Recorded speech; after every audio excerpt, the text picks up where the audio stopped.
Good morning. Good morning. Good morning.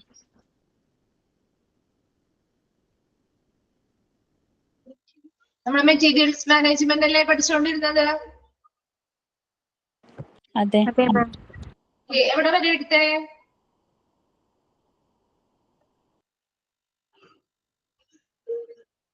ഓർമ്മയുണ്ടോ? എവിടെ വരെ എടുത്തിരുന്നേ? Objectives of negotiation. Objectives of negotiation അല്ലെ? ഓക്കെ, അത് കംപ്ലീറ്റ് ആയിരുന്നോ? ആ ഒരു പേജ് മാത്രമല്ലേ നമ്മൾ പറഞ്ഞു നിർത്തിയത്? ഒരു പേജ് മാത്രം. ഓക്കെ, ആദ്യത്തെ 4 പോയിന്റ്സ് അല്ലെ? ഓക്കെ, നമുക്കൊന്ന് ജസ്റ്റ് അതൊന്ന് ഡിസ്കസ് ചെയ്തിട്ട് നെക്സ്റ്റ് ഭാഗത്തേക്ക് പോവാം. ഓക്കെ, അപ്പൊ ഒബ്ജക്റ്റീവ്സ് ഓഫ് നെഗോഷിയേഷനിലെ ആദ്യത്തെ പോയിന്റ് എന്താ പറയുന്നേ? എന്താണ് ആദ്യത്തെ പോയിന്റ് പറയുന്നത്? ഒബ്ജക്റ്റീവ്സ് ഓഫ് നെഗോഷിയേഷനില്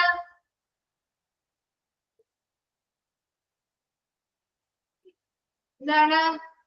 രാവിലെ തന്നെ എന്താ ഒരു ഉഷാറില്ലാതിരിക്കുന്നേ? എന്ന് പറഞ്ഞ എന്താണ് പഠിച്ചതല്ലേ നമ്മള്? ഇൻട്രസ്റ്റും ഗോളെല്ലാം സംരക്ഷിക്കുന്ന രീതിയിലുള്ള ചർച്ചയായിരിക്കണം. അതായത് ആ ഒരു സ്ഥാപനം അല്ലെ, ഇപ്പൊ ഒരു ഹോസ്പിറ്റലാണ്, അവിടെ ചർച്ച, അവർക്ക് പർച്ചേസിങ്ങിന് വേണ്ടി ഒരു ചർച്ച നടത്തുമ്പോ ആ ഒരു ഹോസ്പിറ്റലിന്റെ ഗോള് അല്ലെ, ലക്ഷ്യം എങ്ങനെയാണ്, ആ ഒരു ഹോസ്പിറ്റലിന്റെ അല്ലെ ആ സ്ഥാപനത്തിന്റെ താല്പര്യം എന്താണ്, അതിനനുസരിച്ചായിരിക്കണം അവിടെ ചർച്ച നടത്തേണ്ടത്. രണ്ടാമതായി പറഞ്ഞ എന്താ? To see that the organisation is not in a disadvantages position. എന്താണ്? ഒരു പ്രതികൂല സ്ഥാനത്തായിരിക്കരുത് നിൽക്കുന്നത് അല്ലെ. ഈ ഒരു ചർച്ച അവസാനിക്കുമ്പോൾ, ചർച്ച ചെയ്ത് കഴിയുമ്പോൾ ആ ഒരു പൊസിഷൻ, അവിടുത്തെ ആ ഒരു ചർച്ച ആർക്ക് അനുകൂലമായിട്ടായിരിക്കണം വരേണ്ടത്? ആ ഒരു സ്ഥാപനത്തിന്, അല്ലെങ്കിൽ ഒരു ഹോസ്പിറ്റൽ ആണെങ്കിൽ ആ ഒരു ഹോസ്പിറ്റലിന് അനുകൂലമായിട്ട് അല്ലെങ്കിൽ അനുകൂല സ്ഥാനത്തായിരിക്കണം വരേണ്ടതെന്നാണ് നമ്മൾ പറഞ്ഞത്. മൂന്നാമതായി പറഞ്ഞ to ensure that the organisation gets all benefits which can easily and comparatively come to it in normal circumstances. എന്താ? നമ്മളൊരു ചർച്ച നടത്തുമ്പോ ആ ചർച്ചയുടെ അവസാനം അല്ലെ, ആ ചർച്ച എൻഡ് ആവുന്നത് അല്ലെങ്കിൽ അവസാനം എന്ന് പറയുന്നത് എപ്പോഴും എങ്ങനെയായിരിക്കണം എന്നാ പറയുന്നത്? ആ ഒരു സ്ഥാപനവുമായി ബന്ധപ്പെട്ട് നമ്മൾ ഒരു ചർച്ച നടത്തുമ്പോ ആ സ്ഥാപനത്തിന് എപ്പോഴും എന്താണ്? ഇപ്പൊ ഒരു സാധനം നമ്മൾ പർച്ചേസ് ചെയ്യാണ്, അവരുടെ നിന്ന് ഒരു പർച്ചേസ് ചെയ്യാനായിട്ട് നമ്മൾ ഓക്കെ ആണ്, നമ്മൾ ആ ഒരു ചർച്ച നടത്തി നമ്മൾ അവരുടെ നിന്ന് പർച്ചേസ് ചെയ്യുമ്പോൾ ആ സാധനങ്ങൾ നമുക്ക് എപ്പോഴും എളുപ്പത്തിൽ ലഭ്യമായി കിട്ടണം അല്ലെ. അതല്ലാതെ മറ്റൊരു കാര്യം എന്താ ചിന്തിക്കേണ്ടത്? നമ്മൾ ആരാണോ പർച്ചേസ് ചെയ്യുന്നത് അവർക്ക് നഷ്ടം ഉണ്ടാവാൻ പാടില്ല അല്ലെ. അവർക്ക് നേട്ടമുണ്ടാകുന്ന, ആ ഒരു സ്ഥാപനത്തിന് നേട്ടമുണ്ടാകുന്ന രീതിയിലുള്ള ഒരു പ്രകടനം അല്ലെങ്കിൽ ഒരു ചർച്ചയായിരിക്കണം അവിടെ നടക്കേണ്ടത്. അപ്പൊ എപ്പോഴും നമ്മൾ ആ ഒരു ചർച്ച നടത്തുമ്പോൾ അത് ഉറപ്പുവരുത്തേണ്ട കാര്യങ്ങൾ എന്തൊക്കെയാണ്? നമ്മൾ കമ്പയർ ചെയ്യുമ്പോ ആ പർച്ചേസ് ചെയ്യുന്ന ആ സ്ഥാപനത്തിന് നഷ്ടം ഉണ്ടാവരുത് അല്ലെ, അവർക്ക് നേട്ടം ഉണ്ടാവുന്ന രീതിയിലും, അതുപോലെ പർച്ചേസ് ചെയ്യുന്ന സാധനങ്ങൾ എളുപ്പത്തിൽ അവർക്ക് ലഭ്യമാക്കുന്ന രീതിയിലുമായിരിക്കണം ആ ചർച്ചകൾ അവസാനിക്കേണ്ടത്. മൂന്നാമതായി നമ്മൾ പറഞ്ഞത് നാലാമതായി നമ്മൾ പറഞ്ഞത് to see that the distant future of the organisation is not bargain for the present അല്ലെ. നമ്മൾ ആ ഒരു വിദൂര ഭാവി, ആ ഒരു ഹോസ്പിറ്റലിനെ വിദൂര ഭാവി കൂടി കണക്കിലെടുത്തായിരിക്കണം ചർച്ചകൾ നടത്തേണ്ടത്. അപ്പൊ നമുക്കിപ്പോ ഒരു കുറച്ച് മാസത്തേക്കോ അല്ലെങ്കിൽ ഒരു 1-2 വർഷത്തേക്കോ മാത്രം എന്നുള്ള രീതിയിൽ ഒരു കോൺട്രാക്ട് വെക്കാതെ എന്ത് ചെയ്യുക? കുറച്ച് ലോങ് ടേം ആയിട്ട് നമുക്ക് ആ ഒരു കോൺട്രാക്ട് നിലനിൽക്കുന്ന രീതിയിൽ വെക്കുമ്പോ ഇപ്പൊ പറയുന്ന ആ വിലക്ക് തന്നെ നമുക്ക് ആ ഒരു കോൺട്രാക്ട് തീരുന്നത് വരെ നമുക്ക് അവർ സാധനങ്ങൾ തരേണ്ടി വരില്ലേ? അപ്പൊ എന്താണ്? നമുക്ക് ആ ഒരു ഹോസ്പിറ്റലിന്റെ വിദൂര ഭാവി, അപ്പൊ ആ സമയത്ത് അവിടെ എന്താ? പിന്നീട് നമ്മൾ ഇവരോട് ചോദിക്കുമ്പോൾ ചിലപ്പോൾ അവരെന്ത് ചെയ്യും? ആ ഒരു സാധനത്തിന് ഡിമാൻഡ് എന്ന് മനസ്സിലാക്കിയാൽ അവരെന്ത് ചെയ്യും? നമ്മളോട് ബാർഗെയിൻ ചെയ്യും, വിലപേശും അല്ലെ. ഈ സെയിം സാധനം തന്നെങ്കിൽ നിങ്ങൾ ഈ തന്നിരിക്കുന്ന വിലയൊന്നും തന്നാലും ഞങ്ങൾ പർച്ചേസ് ചെയ്ത് സാധനം തരില്ല എന്നുള്ള രീതിയിൽ അവർ ബാർഗെയിൻ ചെയ്യില്ലേ? അതുകൊണ്ട് അത് മുൻകൂട്ടി കണ്ടുകൊണ്ട് എന്ത് ചെയ്യുക? ഓൾറെഡി നമ്മൾ ആ ഒരു ഹോസ്പിറ്റൽ കരാറുകളിൽ ഏർപ്പെടുമ്പോൾ എന്ത് ചെയ്യുക? ഹോസ്പിറ്റലിലെ വിദൂര ഭാവി കൂടി കണക്കിലെടുത്തുകൊണ്ട് ഒരു ലോങ് ടേം ആയിട്ടുള്ള കരാറുകളോ കാര്യങ്ങളോ വെച്ചായിരിക്കണം പർച്ചേസിങ് ചെയ്യേണ്ടത്. ക്ലിയർ ആണോ? ആ ഒരു 4 ഒബ്ജക്റ്റീവ്സ് ക്ലിയർ ആണോ? Yes, okay. അപ്പൊ നമുക്ക് നെക്സ്റ്റ് ഭാഗത്തേക്ക് പോവാം.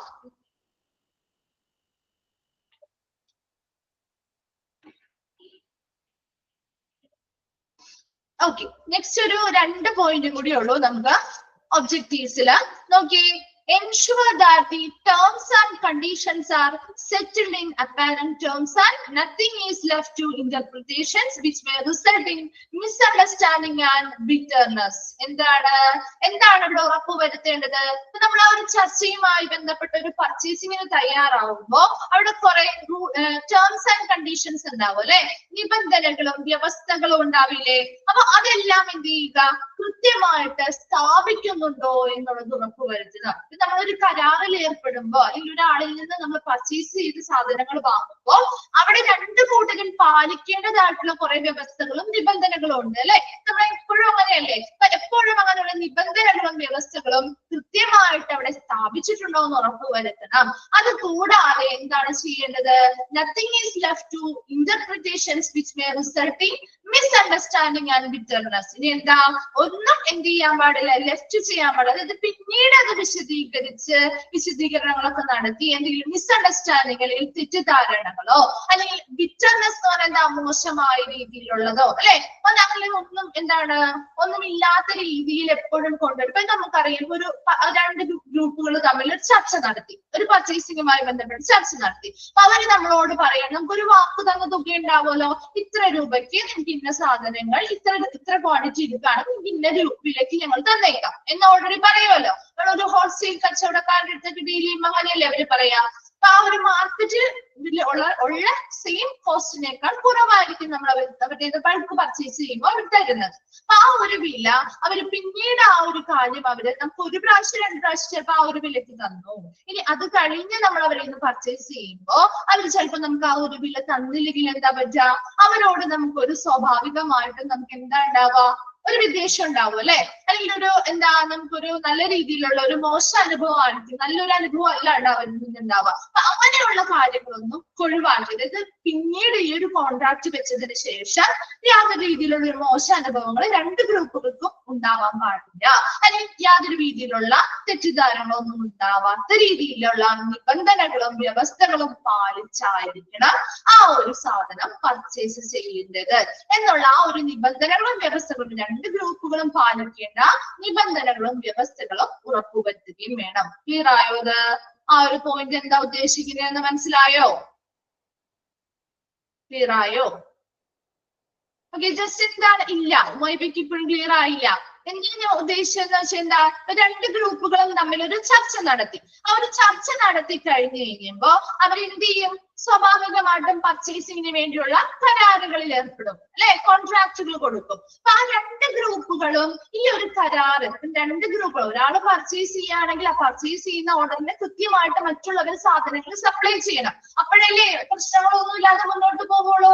രണ്ട് ഗ്രൂപ്പുകളും ഒരുപോലെ നിബന്ധനകളും വ്യവസ്ഥകളും പാലിച്ചായിരിക്കണം ആ ഒരു കരാറ് മുന്നോട്ട് കൊണ്ടുപോകേണ്ടത്. ഇനി അങ്ങനെ വരാത്തൊരു രീതിയിൽ ഒരു യാതൊരു രീതിയിലുള്ള വേറൊരു മോശം അനുഭവങ്ങളും അതിനിടയിൽ ഉണ്ടാവരുതെന്ന്. ഒരു കരാറിന് ഇത്ര വർഷം മുതൽ ഇത്ര വർഷം വരെ ആയിരിക്കുമല്ലോ അവർ കോൺട്രാക്ട് വെച്ചിരിക്കുക. ആ ഒരു കരാർ ഉടമ്പടി തീരുന്നതിനുള്ളില് യാതൊരുവിധ മോശം അനുഭവങ്ങളും രണ്ട് ഗ്രൂപ്പുകാർക്കും ഉണ്ടാവരുത്. കാരണം എന്താ, ഇപ്പൊ ചിലതാണ് ഞാൻ പറയുന്നത്, ഇപ്പൊ നമുക്ക് തരുന്ന വിൽപ്പനക്കാര് ചിലപ്പോ എന്ത് ചെയ്യും, നമ്മളോട് കരാറ് ചെയ്യുന്ന സമയത്ത് ഇന്ന തുകയ്ക്ക് തരുക എന്ന് പറഞ്ഞിട്ട് ചിലപ്പോ എന്ത് ചെയ്യും, കരാറൊക്കെ വെച്ച് കഴിയുമ്പോൾ ചിലപ്പോ ആ ഒരു തുകയ്ക്ക് നമുക്ക് സാധനം അവൈലബിൾ ആക്കി ചിലപ്പോ അവർ നൽകില്ല. അപ്പൊ അവരെന്ത് ചെയ്യും, ആ തുകയ്ക്ക് നൽകാൻ പറ്റില്ല എന്നുള്ള രീതിയിലൊക്കെ സംസാരിക്കുന്ന സമയത്ത് സ്വാഭാവികമായിട്ടും അവിടെ രണ്ട് ഗ്രൂപ്പുകളും തമ്മിൽ ഒരു വിദ്വേഷം ഉണ്ടാവില്ലേ, അവർക്ക് മറ്റുള്ളവരിൽ നിന്നൊരു മോശം അനുഭവം ഉണ്ടാവുന്നില്ലേ. അപ്പൊ അങ്ങനെയുള്ള കാര്യങ്ങളൊന്നും ഉണ്ടാവാത്ത രീതിയിലായിരിക്കണം എപ്പോഴും അവിടെയുള്ള നിബന്ധനകളും വ്യവസ്ഥകളും കൃത്യമായിട്ട് പാലിച്ചുകൊണ്ടായിരിക്കണം അവരെന്ത് ചെയ്യേണ്ടത്,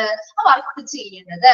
എന്നാൽ മാത്രമേ പരസ്പരം ഒരു ധാരണയോടെ മുന്നോട്ട് പോകാൻ പറ്റുള്ളൂ. അപ്പൊ ആ കാര്യങ്ങൾ കൃത്യമായിട്ട് ഇവിടെ എന്ത് ചെയ്യണം, ഉറപ്പുവരുത്തണം. യാതൊരു രീതിയിലുള്ള തെറ്റിദ്ധാരണകളോ അല്ലെങ്കിൽ മോശം അനുഭവങ്ങളോ ഒന്നും ഈ ഒരു കരാറിനിടയിൽ രണ്ട് ഗ്രൂപ്പുകൾ തമ്മിൽ ഉണ്ടാവരുത്. ക്ലിയർ ആയോ? അത് ഇപ്പൊ ക്ലിയർ ആയോ?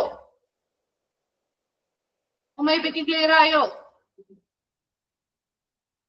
ഓക്കെ, നെക്സ്റ്റ് പോയിന്റ് നോക്കിയേ, ഫോർമുലേറ്റിംഗ് സ്ട്രാറ്റജീസ്. എന്താണ് സ്ട്രാറ്റജീസ് എന്ന് പറഞ്ഞാൽ?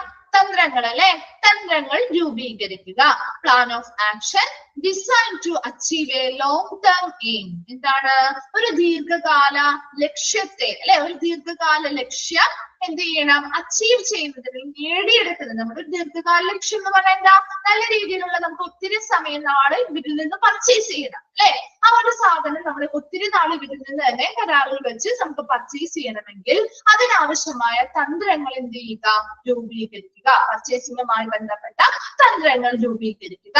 ആൻഡ് ടാക്ടിക്സ് എന്ന് പറഞ്ഞാൽ എന്താ? അതും തന്ത്രങ്ങൾക്ക് ഒരു മറ്റൊരു പേരാണ് കേട്ടോ. സ്ട്രാറ്റജീസ് എന്ന് പറയാം, ടാക്ടിക്സ് എന്ന് പറയാം. ടാക്ടിക്സ് എന്ന് പറഞ്ഞാലും രണ്ടും സെയിം തന്നെയാണ്. ഈ ടാക്ടിക്സ് അല്ലെങ്കിൽ തന്ത്രങ്ങൾ എന്ന് പറയുന്നത് are vital parts of negotiation. എന്താണ്?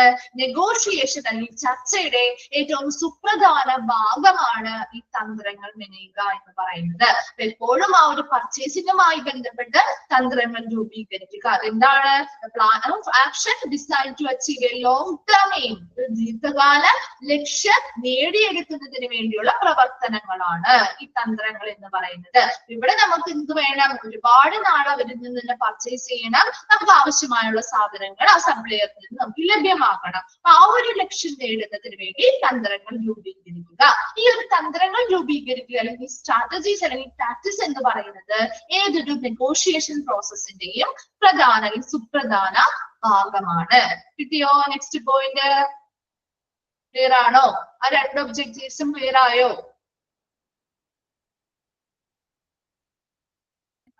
ഓക്കെ. നെക്സ്റ്റ് നോക്കിയേ, നെഗോഷിയേഷൻ കമ്മിറ്റി ഇൻക്ലൂഡ്സ്. ഇനി ഒരു നെഗോഷിയേഷൻ കമ്മിറ്റികൾ വഴിയാണ് നമ്മൾ പറഞ്ഞു അല്ലെ. ചിലപ്പോൾ ഒരു വ്യക്തികളാണ് ചെറിയ ചെറിയ പർച്ചേസ് ആണെങ്കിൽ അവരുടേതായ റെപ്രസെന്റേറ്റീവ്സ് മാത്രമേ ഉണ്ടാവുള്ളൂ. എന്നാൽ അതേസമയം ഒരു ബൾക്ക് പർച്ചേസും കാര്യങ്ങളും ഒക്കെയാണ് നമ്മൾ നടത്തുന്നതെങ്കിൽ അവരൊരു കമ്മിറ്റി ആയിട്ട് രൂപീകരിച്ചാണ് അവിടെ ചർച്ചകൾക്ക് വേണ്ടി ഇരിക്കുക. ആ ഒരു കമ്മിറ്റി, നെഗോഷിയേഷൻ കമ്മിറ്റിയിൽ ആരൊക്കെ ഉൾപ്പെടുന്നു നോക്കി? പർച്ചേസ് മാനേജർ ഉണ്ടാവും, ഫിനാൻസ് മാനേജർ ഉണ്ടാവും, particular person from the user department അല്ലെ. ആ ഒരു സാധനം ഉപയോഗിക്കുന്നത്, ഇപ്പൊ ഒരു എക്യുപ്മെന്റ് ആണ് അല്ലെങ്കിൽ ഒരു മെഷീൻ ആണ് നമ്മൾ വാങ്ങാൻ പോകുന്നതെങ്കിൽ അത് ഉപയോഗിക്കുന്ന ആ യൂസർ ഡിപ്പാർട്ട്മെന്റിൽ നിന്നുള്ള ഒരു പ്രത്യേക വ്യക്തിയും ഉണ്ടാവും. അത് എന്തിനു വേണ്ടിയായിരിക്കും? ഒരു particular person from the user department. ആ ഒരു സാധനത്തെ കുറിച്ച് കൂടുതൽ അറിവുള്ളവരെ ആയിരിക്കണ്ടേ അവരോട് സംസാരിക്കാനായിട്ട് അല്ലെ. അല്ലെങ്കിൽ എന്ത് പറ്റും? അവര് പറയുന്ന കാര്യങ്ങൾ, അവര് പറയും ഇന്ന പ്രൊഡക്റ്റ് വളരെ നല്ലതാണ്, അങ്ങനെ ചെയ്യും, ഇന്ന വർക്ക് ചെയ്യും, ഇന്ന ആക്ടിവിറ്റീസ് അതിൽ ചെയ്യാൻ പറ്റും എന്നൊക്കെ അവർ ഒരുപാട് കാര്യങ്ങൾ നമ്മളോട് ഇങ്ങോട്ട് പറയാം. അതൊക്കെ ശരിയായിരിക്കണമെന്നുണ്ടാവും. അത് അവരുടെ സാധനം വിറ്റുപോകാനായിട്ട് അവർ പറയുന്നതാണ് അല്ലെ. അത് കൃത്യമാണോ? ഇങ്ങനെയുള്ള സവിശേഷതകൾ ആ ഒരു പ്രൊഡക്റ്റിന് ഉണ്ടോ എന്നൊക്കെ മനസ്സിലാക്കണമെങ്കിൽ അത് ഉപയോഗിച്ച് എക്സ്പേർട്ട് ആയിട്ടുള്ള ആളുകൾ അവിടെ വേണം അല്ലെ. അപ്പൊ അങ്ങനെയുള്ള ഒരാളാണ് യൂസർ ഡിപ്പാർട്ട്മെന്റിലുള്ള ആ പ്രത്യേക ആളെന്ന് പറയുന്നത്. അപ്പൊ ആ ഒരു പ്രൊഡക്റ്റിനെ കുറിച്ച് അല്ലെങ്കിൽ ആ ഒരു സാധനത്തെ കുറിച്ച് കൂടുതലും അറിവുള്ള ഒരു വ്യക്തി കൂടി ഇവരുടെ കൂടെ ഉണ്ടാവും. Then and most probably administration also. പിന്നെ എന്താണ്? മിക്കവാറും ഒരു അഡ്മിനിസ്ട്രേഷന്റെ ഭാഗത്തു നിന്ന് ഒരു വ്യക്തി കൂടി ആ ഒരു നെഗോഷിയേഷൻ കമ്മിറ്റിയിൽ ഉണ്ടാകും. എന്തൊക്കെയായിരുന്നു? ഒരു പർച്ചേസ് മാനേജർ ഉണ്ടാവും, ഫിനാൻസ് മാനേജർ ഉണ്ടാവും, particular person from the user ഡിപ്പാർട്ട്മെന്റിൽ നിന്നുള്ള പ്രത്യേക ഒരു വ്യക്തി, ഒരു പ്രത്യേക വ്യക്തിയും ഉണ്ടാവും. ആ വ്യക്തിക്ക് എങ്ങനെയായിരിക്കും ആ ഒരു പ്രത്യേക ഒരു മെറ്റീരിയൽ ഏതാണോ നമ്മൾ പർച്ചേസ് ചെയ്യാൻ പോകുന്നത് അതിനെ കുറിച്ച് കൂടുതൽ വ്യക്തമായിട്ടുള്ള അറിവുകളുള്ള ഒരു വ്യക്തിയായിരിക്കും. ആൻഡ് മോസ്റ്റ് പ്രോബബ്ലി അഡ്മിനിസ്ട്രേഷനും, മിക്കവാറും ഒരു അഡ്മിനിസ്ട്രേഷന്റെ വിഭാഗവും കൂടി ഇവരുടെ കൂടി ആ ഒരു കമ്മിറ്റിയിൽ ഉൾപ്പെടുന്നുണ്ടായിരിക്കും. കിട്ടിയോ? അത്രയും ഭാഗം ക്ലിയർ ആണോ? ഇത്രയും എടുത്ത ഭാഗങ്ങൾ ക്ലിയർ ആണോ? ഓക്കെ. ദെൻ നമ്മൾ നെക്സ്റ്റ് ഭാഗത്തേക്ക് പോവാണ്. Process of negotiation. ഇനി ഒരു നെഗോഷിയേഷൻ പ്രോസസ്സിനെ നമുക്ക് 3 ഫേസ് ആയിട്ട് തിരിക്കാം. സിമ്പിൾ ആയിട്ടുള്ള കാര്യങ്ങളാണ് പറയുന്നത്. നമ്മളിപ്പോ പറഞ്ഞ കാര്യങ്ങൾ തന്നെ ഒരു 3 ഫേസ് ആയിട്ട് തിരിച്ചു പറയുന്നു എന്ന് മാത്രമേ ഉള്ളൂ കേട്ടോ. നോക്കി, പ്രോസസ് ഓഫ് നെഗോഷിയേഷനില് നമുക്ക് ഒരു 3 ഫേസ് ആയിട്ട് തിരിക്കുന്നുണ്ട്. അതിൽ ഫസ്റ്റ് വൺ ആണ് പ്രീ നെഗോഷിയേഷൻ ഫേസ് എന്ന് പറയുമ്പോൾ എന്തായിരിക്കും? ചർച്ചയ്ക്ക് മുൻപുള്ള ഒരു ഭാഗം അല്ലെ, മുൻപുള്ള ഒരു ഫേസ് ആണ് പ്രീ നെഗോഷിയേഷൻ ഫേസ് എന്ന് പറയുന്നത്. രണ്ടാമത്തതാണ് മീറ്റിംഗ് ഫേസ്, നമ്മുടെ ചർച്ച നടത്തുന്ന ഒരു ഫേസ് ആണ്. മൂന്നാമതായിട്ട് പറയുന്നത് post negotiation phase or executive phase. ചർച്ച നടത്തി കഴിഞ്ഞതിന് ശേഷമുള്ള ഫേസ് ആണ് പോസ്റ്റ് നെഗോഷിയേഷൻ ഫേസ് എന്ന് പറയുന്നത്. ഓക്കെ ആണോ? നമുക്ക് ഫസ്റ്റ് നോക്കാം. പ്രീ നെഗോഷിയേഷൻ ഫേസ്, ചർച്ചയ്ക്ക് മുൻപുള്ള ഫേസ് ആണ് നമ്മൾ പറയുന്നത് കേട്ടോ. നമ്മൾ പറഞ്ഞ കാര്യങ്ങൾ തന്നെയാണ്. ഈ ഒരു പ്രീ നെഗോഷിയേഷൻ ഫേസിൽ ഒരു 5 സ്റ്റെപ്സ് ആണ് ഇൻക്ലൂഡ് ആയിട്ടുള്ളത്. നോക്കി, ഫസ്റ്റ് വൺ ആണ് correct information about the material അല്ലെ, ആ വാങ്ങാൻ പോകുന്ന മെറ്റീരിയൽ ഏതാണോ അതിനെ കുറിച്ച് കൃത്യമായിട്ടുള്ള ഒരു അറിവ് ഉണ്ടായിരിക്കുക അല്ലെ. നമ്മൾ ചർച്ച ചെയ്യാൻ പോകുമ്പോൾ ഏത് സാധനമാണോ നമ്മൾ പർച്ചേസ് ചെയ്യാൻ പോകുന്നത് ആ ഒരു സാധനത്തെ കുറിച്ച് കൃത്യമായിട്ടുള്ള അറിവ് ആരാണോ ചർച്ചയ്ക്ക് പോകുന്നത് അവർക്ക് ഉണ്ടായിരിക്കണം. രണ്ടാമതായി പറയുന്നത് analysis consisting of information with other tenders. എന്താണ്, ഇപ്പൊ നമ്മുടെ ഹോസ്പിറ്റലിലൊക്കെയാണ് അല്ലെങ്കിൽ വലിയ വലിയ ഇൻസ്റ്റിറ്റ്യൂഷൻ സ്ഥാപനങ്ങളിലൊക്കെ ടെൻഡറുകൾ വിളിക്കാറുണ്ട്. നിങ്ങൾ കണ്ടിട്ടുണ്ടോ? പേപ്പറിലൊക്കെ ടെൻഡറുകൾ വിളിക്കുന്നു എന്ന് പറഞ്ഞ് കണ്ടിട്ടുണ്ടോ? പല അഡ്വർടൈസ്മെന്റ്സ് ഒക്കെ കണ്ടിട്ടുണ്ടോ? പേപ്പറിലൊക്കെ കണ്ടിട്ടില്ലേ? ടെൻഡറുകൾ ക്ഷണിക്കുന്നു എന്ന് പറഞ്ഞ് കാണിക്കുന്നത്. അപ്പൊ ഇവിടെയും എന്താണ്, ഹോസ്പിറ്റലിലും അവർ എന്തിനാണ് അങ്ങനെ ഒരു ടെൻഡർ വെക്കുന്നത്? എന്തിനു വേണ്ടിയാണ് അങ്ങനെ ഒരു ടെൻഡർ വെക്കുന്നത്? അതിന്റെ ഒരു പ്രധാന ഉദ്ദേശം എന്തായിരിക്കും? അറിയില്ല. എന്തിനു വേണ്ടിയായിരിക്കും? കുറച്ച് കാര്യങ്ങളുണ്ട് അല്ലെ. എന്തിനു വേണ്ടിയാണ് പ്രധാനമായിട്ടും? അവർ ഉദ്ദേശിച്ച സാധനങ്ങള് ആർക്കൊക്കെ തരാനായിട്ട് പറ്റും എന്നവർക്ക് അറിയണം അല്ലെ. സപ്ലയേഴ്സ് ആരൊക്കെ ആയിരിക്കും, അവർക്ക് എങ്ങനെ നമുക്ക് ഈ സാധനം തരാൻ പറ്റും, ഇനി ഇതിൽ ഉള്ളവരിൽ തന്നെ ആരായിരിക്കും നമ്മൾ മാക്സിമം വില കുറച്ച് നമുക്ക് ആ സാധനങ്ങൾ തരുന്നത്.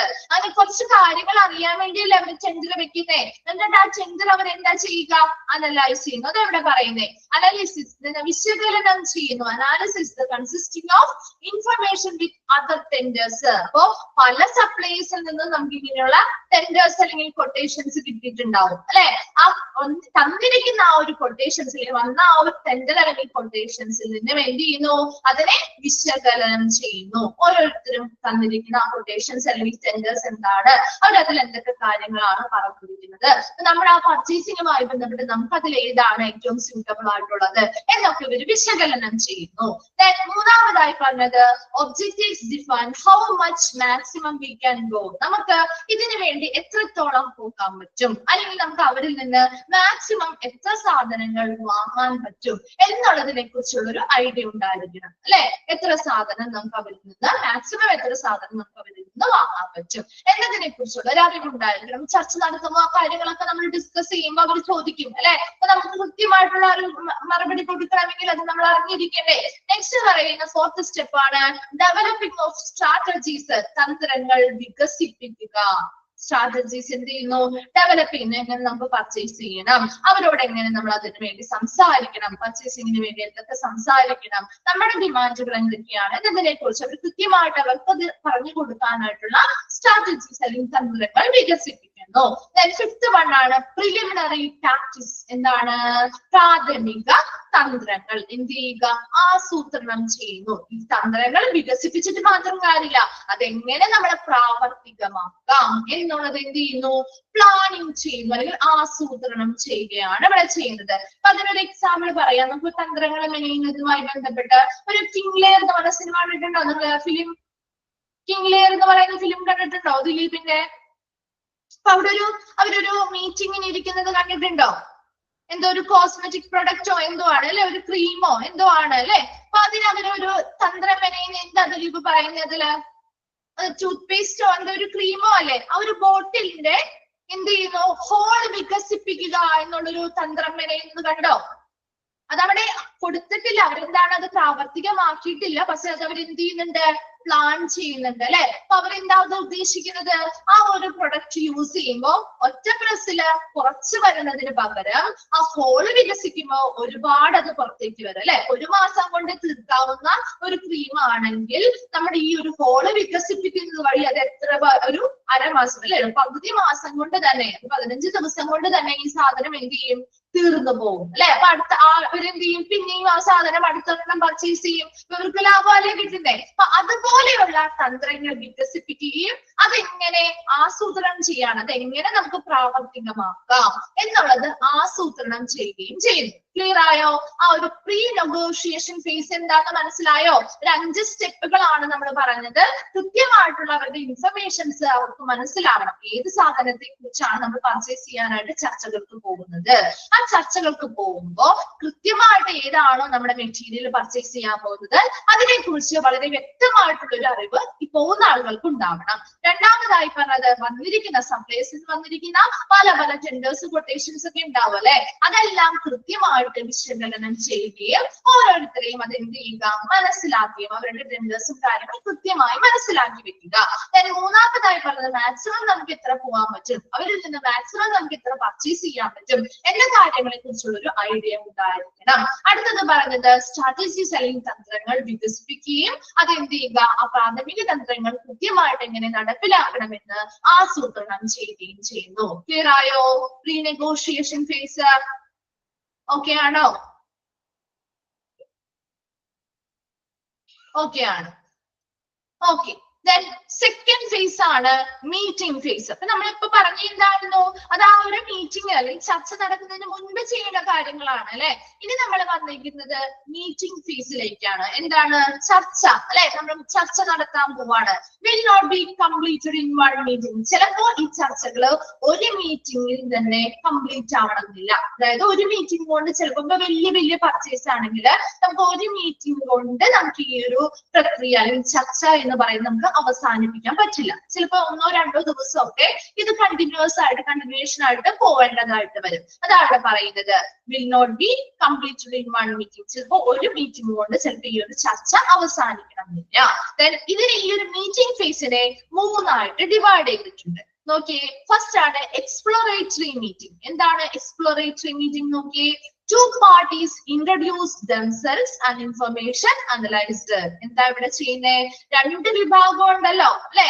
നമ്മൾ ആ പർച്ചേസ് ചെയ്യാൻ പോകുന്ന വിഭാഗമുണ്ട്, സപ്ലയറുടെ വിഭാഗമുണ്ട് അല്ലെ. അവർ 2 കൂട്ടരും എന്ത് ചെയ്യുന്നു? പരസ്പരം അങ്ങോട്ടും ഇങ്ങോട്ടും എന്ത് ചെയ്യുന്നു? ഇൻട്രൊഡ്യൂസ് ചെയ്യുന്നതിൽ പരിചയപ്പെടുന്നു അല്ലെ. ആദ്യമായിട്ട് ചെയ്യുമ്പോൾ നമ്മൾ അങ്ങനെയല്ലേ ചെയ്യാം. ഇത് നേരെ ചെന്നിട്ട് നമ്മുടെ സാധനങ്ങൾ ഇതൊക്കെ വേണോട്ടോ, നിങ്ങൾക്ക് എത്ര തരാൻ പറ്റും എന്നല്ല ചോദിക്കുന്നേ.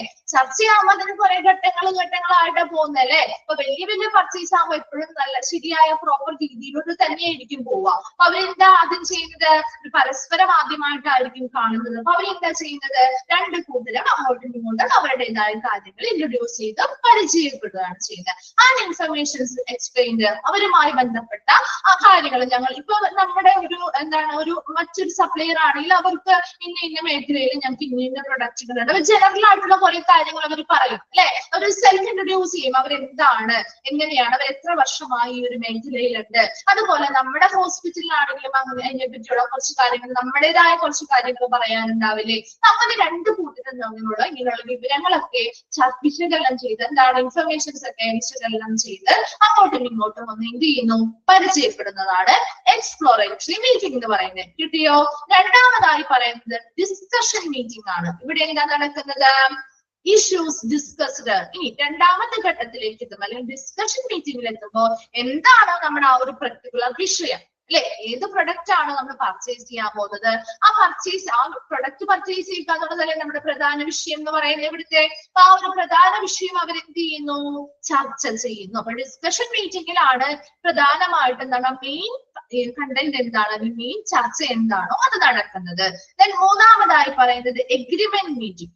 നമ്മൾ ചർച്ച ചെയ്തു, 2 കൂട്ടർക്കും ഓക്കെ ആണെങ്കിൽ നമ്മൾ അവിടെ എന്തിലേർപ്പെടും? ഒരു കോൺട്രാക്റ്റിൽ ഏർപ്പെടും അല്ലെ. Agreement reached and the contract is signed by both parties. എന്താണ്? 2 കൂട്ടരും തമ്മിലൊരു സമ്മതപത്രം നൽകുകയും ഒരു കരാറിൽ ഏർപ്പെടുകയും ചെയ്യും. അപ്പൊ എപ്പോഴും എന്താണ്? 2 കൂട്ടരും എന്താണ് മ്യൂച്വലി അല്ലെ, 2 കൂട്ടരും അത് സൈൻ ചെയ്ത് അല്ലെ ഒപ്പിട്ട് കരാറുകളിൽ ഏർപ്പെടുന്നു. അതാണ് എഗ്രിമെന്റ് മീറ്റിംഗ് എന്ന് പറയുന്നത്. ഈ ഒരു 3 ഘട്ടം എന്ന് പറയുന്നത് 3ആയിട്ട് നമ്മൾ ഈ ഒരു മീറ്റിംഗ് ഫേസിനെ ഡിവൈഡ് ചെയ്തിട്ടില്ലേ? Exploratory meeting, discussion meeting, agreement meeting. ചിലപ്പോ എക്സ്പ്ലോറേറ്ററി മീറ്റിംഗ് ഇപ്പൊ ഒത്തിരി സമയമൊന്നും ഇല്ലാത്തവരാണെങ്കിൽ ചിലപ്പോൾ ഒരു ദിവസം അവരെന്ത് ചെയ്യും? അങ്ങോട്ടും ഇങ്ങോട്ടും പരിചയപ്പെടാനുള്ള സെക്ഷൻ വെക്കും. ചിലപ്പോൾ മറ്റൊരു ദിവസം രണ്ടു കൂട്ടർക്കും ഫ്രീ ആയിട്ടുള്ള ഒരു ദിവസം നോക്കി അവര് പ്രധാനപ്പെട്ട കാര്യങ്ങൾ ചർച്ച ചെയ്യും. ഇനി അതിലൊക്കെ ആണെങ്കിൽ അത് എന്ത് ചെയ്യുന്നു, അവര് അടുത്തൊരു ദിവസമായിരിക്കും ചിലപ്പോ എഗ്രിമെന്റ് മീറ്റിംഗ് വെക്കുന്നത്. ക്ലിയർ ആയോ? ഇത് ഒരു ദിവസം കൊണ്ട് ചിലപ്പോ ഒരു മീറ്റിംഗ് കൊണ്ടോ ചിലപ്പോ എന്ത് ചെയ്യില്ല, കംപ്ലീറ്റ് ആവില്ല. ചിലപ്പോ 1, 2, 3 ദിവസം ആ പാർട്ടികളുടെ ആ ഒരു ഇമ്പോർട്ടൻസ് അനുസരിച്ച് അല്ലെങ്കിൽ പർച്ചേസിംഗിന്റെ ആ ഒരു സൈസ് അനുസരിച്ചൊക്കെ വ്യത്യാസങ്ങൾ ഉണ്ടാവും. ക്ലിയർ ആണോ? മീറ്റിംഗ് ഫേസ് ക്ലിയർ ആണോ? ഓക്കെ. തേർഡ് ഫേസ് ആണ് പോസ്റ്റ് നെഗോഷിയേഷൻ ഫേസ് അല്ലെങ്കിൽ എക്സിക്യൂട്ടീവ് ഫേസ് എന്ന് പറയുന്നത്. ഇവിടെ എന്താണ്, എഗ്രിമെന്റ് ഈസ് ക്യാരിഡ് ഔട്ട്. ഇവിടെ എന്താണ്, ഒരു കരാറിൽ ഏർപ്പെട്ടു അല്ലെ, ആ കരാർ എന്ത് ചെയ്യുന്നു, നടപ്പിലാക്കുന്നു. അതാണ് പോസ്റ്റ് നെഗോഷിയേഷൻ ഫേസ് അല്ലെങ്കിൽ എക്സിക്യൂട്ടീവ് ഫേസ് എന്ന് പറയുന്നത്. അപ്പൊ കരാർ നടപ്പിലാക്കണം. നമ്മൾ അവരോട് ചർച്ച ചെയ്യുന്നതിന് മുൻപ് കുറെ കാര്യങ്ങൾ നമ്മൾ മനസ്സിലാക്കി, അതിനുശേഷം നമ്മൾ അവരോട് ചർച്ച ചെയ്ത് ഇരു കൂട്ടർക്കും ഓക്കെ ആയിട്ട് നമ്മൾ എന്ത് ചെയ്യുന്നു, രണ്ട് പാർട്ടീസും ചേർന്ന് സൈൻ ചെയ്ത് കരാറുകളിൽ ഒപ്പിട്ടു അല്ലെ. ഇനി ആ കരാർ എന്ത് ചെയ്യാണ്, നടപ്പിലാക്കുകയാണ് ചെയ്യുന്നത്. അതാണ് പോസ്റ്റ് നെഗോഷിയേഷൻ ഫേസ് എന്ന് പറയുന്നത്. നോക്കി, അതിൽ കുറച്ച് കാര്യങ്ങൾ പറയുന്നുണ്ട്, നമുക്കറിയാവുന്ന കുറച്ച് കാര്യങ്ങൾ അത് നടപ്പിലാക്കുന്നതുമായി ബന്ധപ്പെട്ട്. നോക്കി, first step to place the purchase order. നമ്മൾ അവരോട് എന്ത് ചെയ്യുന്നു, പർച്ചേസിങ്ങിന് വേണ്ടിയിട്ടുള്ള ഓർഡറുകൾ നൽകും അല്ലെ. ഓർഡറിൽ നമ്മൾ ആദ്യം ഓർഡർ കൊടുക്കണം അല്ലെ, ഓർഡറുകൾ നൽകുന്നു. രണ്ടാമത്തതോ നോക്കി, ഇൻസ്പെക്ഷൻ അറ്റ് ദ സോഴ്സ്. എന്താണ്, അവരുടെ പ്രധാന ലഭ്യമാകുന്ന ആ ഒരു പ്രധാന ഉറവിടം എന്ത് ചെയ്യുന്നു, പരിശോധിക്കുന്നു. നമുക്കിപ്പോൾ അവരുമായിട്ട് നമ്മൾ നേരിട്ട് കണ്ട് സംസാരിച്ചു ഓക്കെ ആണെന്ന് അറിഞ്ഞ് നമ്മൾ കോൺട്രാക്ട് ഒക്കെ വെച്ചു. എന്നാൽ പോലും വലിയ വലിയ പർച്ചേസ് ആകുമ്പോൾ നമുക്ക് അവരുടേതായ ഓഫീസുകളോ അല്ലെങ്കിൽ ഗോഡൌണുകളോ ഒക്കെ നമുക്കൊന്ന് പരിശോധിക്കണം. അപ്പൊ അവർ പറയുന്ന കാര്യം കൃത്യമാണോ എന്നുള്ളതൊക്കെ പരിശോധിക്കണമെങ്കിൽ നമുക്ക് എന്ത് ചെയ്യാം, അവരുടെ ആ ഒരു സോഴ്സ് അല്ലെങ്കിൽ ഉറവിടം എവിടെ നിന്നാണ് ഈ സാധനം ലഭ്യമാക്കുന്നത് അവിടെ എന്ത് ചെയ്യാം, ഇവർക്ക് പരിശോധിക്കാവുന്നതാണ്. അതാണ് ഇൻസ്പെക്ഷൻ അറ്റ് ദ സോഴ്സ്. ഉറവിടങ്ങൾ അവരുടെ ആ ഒരു മെയിൻ ഓഫീസ് ആണെങ്കിൽ മെയിൻ ഓഫീസ്, അല്ലെങ്കിൽ അവരുടെ ആ ഒരു ഗോഡൌൺ ആണെങ്കിൽ ഗോഡൌൺ, എവിടെയാണോ ആ സാധനം നമുക്ക് ലഭ്യമാകുന്നത് എവിടെ നിന്നാണോ ആ ഒരു സോഴ്സ് അല്ലെങ്കിൽ ഉറവിടം എന്ത് ചെയ്യുക, പരിശോധിക്കുന്നു. Then to receive a particular item in our store. എന്താണ് ആ ഒരു പ്രത്യേക ഐറ്റം അല്ലെ. അപ്പൊ നമ്മുടെ സ്റ്റോറിലേക്ക് പർച്ചേസ് ചെയ്ത ഐറ്റം എന്താണോ അത് എന്ത് ചെയ്യുന്നു, അവിടെ നിന്ന് ലഭ്യമാക്കുന്നു അല്ലെ. നോക്കി, ഇൻസ്പെക്ഷൻ അറ്റ് അവർ പ്രിമൈസസ്. ഇനി എന്താണ്, നമ്മുടെ ആ ഒരു സ്ഥലത്ത് നമ്മുടെ ആ ഒരു സാധനം നമ്മൾ പർച്ചേസ് ചെയ്ത ഓർഡർ ചെയ്ത സാധനം വന്ന് കഴിയുമ്പോൾ അത് എന്ത് ചെയ്യും, പരിശോധിക്കും. നമ്മൾ പറഞ്ഞ കാര്യം തന്നെയാണ് അല്ലെ. സാധനം നമ്മൾ പർച്ചേസ് ചെയ്യാൻ ഒരു ഓർഡർ കൊടുത്തു കഴിയുമ്പോൾ നമുക്ക് ഒന്നും കൂടി ഉറപ്പിക്കാൻ വേണ്ടി നമ്മൾ അവരുടെ ആ ഉറവിടം എവിടെ നിന്നാണോ ഈ സാധനം നമുക്ക് ലഭ്യമാകുന്നത് അവിടെ പോയി നമ്മൾ പരിശോധിച്ചു. ഓക്കെ ആണെന്ന് നമുക്ക് തോന്നി, നമ്മൾ അവിടെ നിന്ന് എന്ത് ചെയ്തു, പോന്നു കഴിഞ്ഞ് നമുക്ക് ആ ഒരു പർച്ചേസ് ചെയ്യാൻ കൊടുത്ത ഓർഡറിനനുസരിച്ചുള്ള സാധനങ്ങൾ എന്ത് ചെയ്തു, നമുക്ക് പർച്ചേസിങ്ങുമായി ബന്ധപ്പെട്ട സാധനങ്ങൾ എന്താണ് നമ്മൾ വേണമെന്ന് പറഞ്ഞിരിക്കുന്നത്, ആവശ്യപ്പെട്ടിരിക്കുന്നത്, ആ സാധനങ്ങൾ നമുക്ക് റിസീവ് ചെയ്തു, നമുക്ക് ലഭ്യമാക്കി അവര് തന്നു അല്ലെ. നമ്മൾ അത് സ്വീകരിച്ചു വെച്ചു കഴിഞ്ഞാൽ നമ്മൾ എന്ത് ചെയ്യും, ഒന്നുകൂടി പരിശോധിക്കും അല്ലെ. അത് ആ പറഞ്ഞിരിക്കുന്ന നമ്മൾ കൊടുത്തിരിക്കുന്ന ഓർഡർ പ്രകാരം തന്നെയുള്ള സാധനങ്ങളാണോ വന്നിരിക്കുന്നത്, കൃത്യമായിട്ടുള്ള ക്വാളിറ്റിയും ക്വാണ്ടിറ്റിയും ഒക്കെ അതിൽ മെയിൻറ്റെയിൻ ചെയ്യുന്നുണ്ടോ എന്നുള്ള കാര്യങ്ങൾ നമ്മൾ ഒന്നും കൂടി പരിശോധിക്കില്ലേ. അതാണ് അവിടെ പറയുന്നത് ഇൻസ്പെക്ഷൻ അറ്റ് അവർ പ്രിമൈസസ്. നമ്മുടെ സ്ഥലത്ത് സ്വന്തം നമ്മുടെ ഏരിയയിൽ എത്തിയാൽ ആ സാധനം നമ്മൾ ഒന്നുകൂടി എന്ത് ചെയ്യുന്നു, നമ്മുടെ സ്ഥാപനത്തിനുള്ളിൽ വെച്ച് നമ്മൾ ഒന്നുകൂടി പരിശോധിക്കുന്നു. ഇങ്ങനെ പരിശോധിച്ച് കഴിഞ്ഞ് കഴിയുമ്പോൾ ചില സാധനങ്ങൾ നമുക്ക് അവർ പറഞ്ഞ രീതിയിലുള്ള ക്വാളിറ്റിയോ അല്ലെങ്കിൽ ക്വാണ്ടിറ്റിയോ ഇല്ല എന്ന് തോന്നിയാൽ നമ്മൾ എന്താണ് ചെയ്യുക, നമ്മളാണെങ്കിലും ഓൺലൈനിൽ സാധനങ്ങളൊക്കെ വരുന്നതല്ലേ. അപ്പൊ അങ്ങനെ സാധനം വന്ന് അവര് പറയുന്ന ക്വാണ്ടിറ്റിയോ ക്വാളിറ്റിയോ ഒന്നും ഇല്ലാന്ന് നമുക്ക് തോന്നിയാൽ നമ്മൾ ആ സാധനം എന്താണ് ചെയ്യാറ്, നിങ്ങൾ ചെയ്യാറ്? എന്താണ് ഒരു റെസ്പോൺസ് ഇല്ലാതിരിക്കുന്നേ? റിട്ടേൺ അയക്കും, അല്ലെങ്കിൽ നമ്മൾ എന്ത് ചെയ്യും, അത് റിജക്ട് ചെയ്യും അല്ലെ. ഇവിടെ നമുക്ക് ഇഷ്ടപ്പെട്ട സാധനമാണ്, നമ്മൾ പറഞ്ഞിരിക്കുന്ന ക്വാളിറ്റിയിലും ക്വാണ്ടിറ്റിയിലും ഉണ്ടെങ്കിൽ അത് അക്സെപ്റ്റ് ചെയ്യും, അല്ലാത്തവ എന്ത് ചെയ്യും, റിജക്ട് ചെയ്ത് തിരിച്ചവർക്ക് തന്നെ അയച്ചു കൊടുക്കും അല്ലെ. അങ്ങനെയല്ലേ ചെയ്യുന്നേ? ഇവിടെയും അത് തന്നെയാണ്, അക്സെപ്റ്റഡ് ഓർ റിജക്റ്റഡ് ആക്കുന്നു. നടത്തുന്നു. ഇനി എന്ത് ചെയ്യുന്നു? ആ അക്സെപ്റ്റഡ് ആയിട്ടുള്ള ഐറ്റംസ് എന്ത് ചെയ്യുന്നു? റെക്കോർഡിംഗ് സ്റ്റോക്ക് രജിസ്റ്ററിൽ റെക്കോർഡ് ചെയ്ത് വെക്കുന്നു. അതിനുശേഷം എന്താ ചെയ്യുന്നത്? Installing capital equipment or storing. എന്താണ് ഒരു ക്യാപിറ്റൽ എക്യുപ്മെന്റ് എന്ന് പറഞ്ഞാൽ?